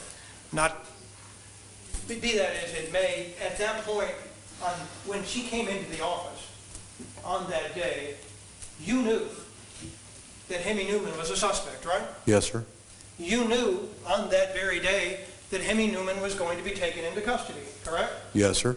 You knew that Hemi Newman was going to be charged with the offense of murdering Rusty Sneiderman, right? Yes, sir. And you knew that Andrea Sneiderman worked directly for Hemi Newman, right? Yes, sir. Did you consider Andrea Sneiderman to be a suspect back on January 4th of 2011? No, sir. You did not consider her to be a suspect at all. Is that correct? Not on January 4th, 2011. Okay. Did you realized, of course, there was a connection between the two, right? I knew that they worked together. They worked together, sure. GE. You realized that she had provided the name of Mr. Newman to the police, specifically Thompson and Cordellino, on November the 19th, correct? I know that she provided the name. I don't remember the date. Okay. When did you first become aware of the fact that Mrs. Sneiderman had provided the name, of Hemi Newman to the Dunwoody police? I don't remember. Okay. Would it have been sometime before the car was located and matched up to Hemi Newman? It would have been sometime before we understood that Hemi Newman had rented that particular vehicle. Otherwise, we couldn't have made the relationship between the vehicle and the name. So it was important to be able to have a name to match up with the vehicle, right? Yes, sir. I mean, the fact that someone, Joe Smith or Tom Clegg, had rented a vehicle doesn't do you much good if you don't know who Tom Clegg is, right? Yes, sir. And Mrs. Sneiderman had told you who Hemi Newman was, right? Yes, sir. Mrs. Sneiderman had provided the name of Hemi Newman to the Dunwoody police prior to your actually locating the car, right? Yes, sir. Mrs. Sneiderman had given his name, correct? Yes, sir. And you were able to match up that name with that car, right? Yes, sir. Now, Mr. James asked you a series of questions about what Andrea Sneiderman told you or did not tell you. Did Andrea Sneiderman tell you that on the morning of November 18th, 2010, she knew that Hemi Newman was in possession of a silver Kia Sedona? She did not. On the course of that interview, did Andrea Sneiderman ever tell you that she knew that Hemi Newman had purchased a handgun? She did not. Did she ever tell you that she knew Hemi Newman owned a handgun? She did not. Did she ever tell you that Hemi Newman owned a .40 caliber handgun? No, sir. Did she ever tell you that she knew he had a fake beard? No, sir. Did at some point to your knowledge she request that the sketch be modified or altered to take off the fake beard? I am unaware of that. Okay. Do you know a gentleman by the name of Mike Carlson? Mike Carlson? Yes. I do. And would he have been the public relations officer? He's the designated press information officer. Okay. And would he have been in that capacity back in November and December of 2010? Yes, sir. Okay. During the course of the interview, Mrs. Sneiderman did mention the name Tammy Parker, correct? On which interview, sir? I'm sorry. The one on the 5th. Yes, sir. Okay. She did mention the name of Alan Schlachtley during the course of that interview, did she not? Yes, sir. She was in possession of her phone at that time. Yes, sir. On the morning of, I don't know if it was the morning, whenever it was on the 5th, on the 5th. Mr. Clay, I'm going to cut you off. The jurors have sent me communication. They're ready to go. My question is, I'm gonna let you ask as many questions as you wish. Obviously the day is Friday, it is after 5 o'clock, but you can ask as many questions. So my question is, strike that. I understand what your question is, Judge. Right.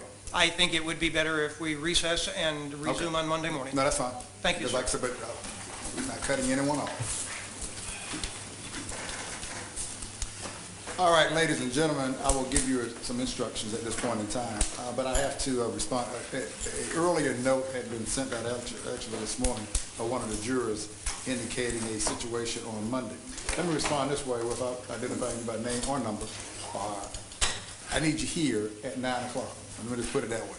I understand the information that was communicated, but you're going to have to be here. Let me give you these instructions. Do not discuss the case or allow anyone to discuss the case with you. You're going to be able to leave all of your notepads there in the jury room, just turn them face down, and Deputy Garrett will have additional notepads if you need them next week, and we will give you as many as you need. But do not discuss the case or allow anyone to discuss the case with you. I understand it will be a weekend because I'm not bringing you in on Saturday and Sunday. That's the decision I'm making. So we're not going to get back together until Monday. But at this time, it's all based on the honor system, your integrity, for you not to interact with anyone you should not interact with. Once I release you for this evening, do not remain upon the 5th floor. Do not read or look at any media coverage pertaining to this case. Do not go upon the internet and do any research about this case. Do not blog about this case while it is ongoing. Do not go to any location that may have been made reference to during the course of this week or even during jury selection. All the evidence that you're going to have to base your decision upon will come in the form of sworn testimony, in the form of sworn testimony from this witness stand, and anything that you've heard during the course of this proceeding. You're more than welcome to bring something to snack and I'll eat with you next week. Do not consume any alcoholic beverages during the lunch breaks. You're more than welcome to check your cell phones, smartphones, and iPhones, and they'll be turned back over to you by Deputy Garrett, and they will be collected up from you next week also. We will follow a similar procedure. The lawyers and the parties cannot talk or interact with you, and I fully understand that I don't ever want you to think they're being rude or discourteous. And I fully understand this is actually week 2 because we spent the first week jury selection, and I understand that. And I appreciate your patience, your understanding, and I'm thanking you in advance for keeping an open mind. This is how this process works. It was not going to be completed in one day. It is a process, and I want you to keep an open mind and hear from everyone that needs to be heard from, all right? Don't draw any conclusions whatsoever. We're going to reconvene at 9 o'clock on Monday, and we're going to follow a similar schedule we have followed up to this point. The communication that I got about that issue, if you cannot resolve it during the breaks that I'm giving you, communicate with me and I'll see if I can do something else. But for right now, I'm not going to delay the schedule that I have in place right now, all right? Because based upon that communication, it should be able to be worked out either Saturday and Sunday or during the break in which I'm giving you at this point in time. But obviously, if you have to have any communication with me, it has to be in written form, and I will discuss that with the lawyers at the appropriate time if needed. Now, all of you are required to be here, present, and accounted for on Monday. No one has been released. No one's been excused. No one should be late. Everyone should be here and ready to go at 9 o'clock on Monday. I do want to thank you for your patience. Thank you for your understanding. We're in recess till Monday. All right. All right, there it is. The first week has come to a conclusion. I'm Jeff Hullinger, along with Attorney Kelly Burke, the former district attorney of Houston County. And from one very well thought of legal office, I received this text about an hour and a half ago. It says, hey Jeff, I like the guy with you today. He talks like a regular Joe, and let me tell you, he was one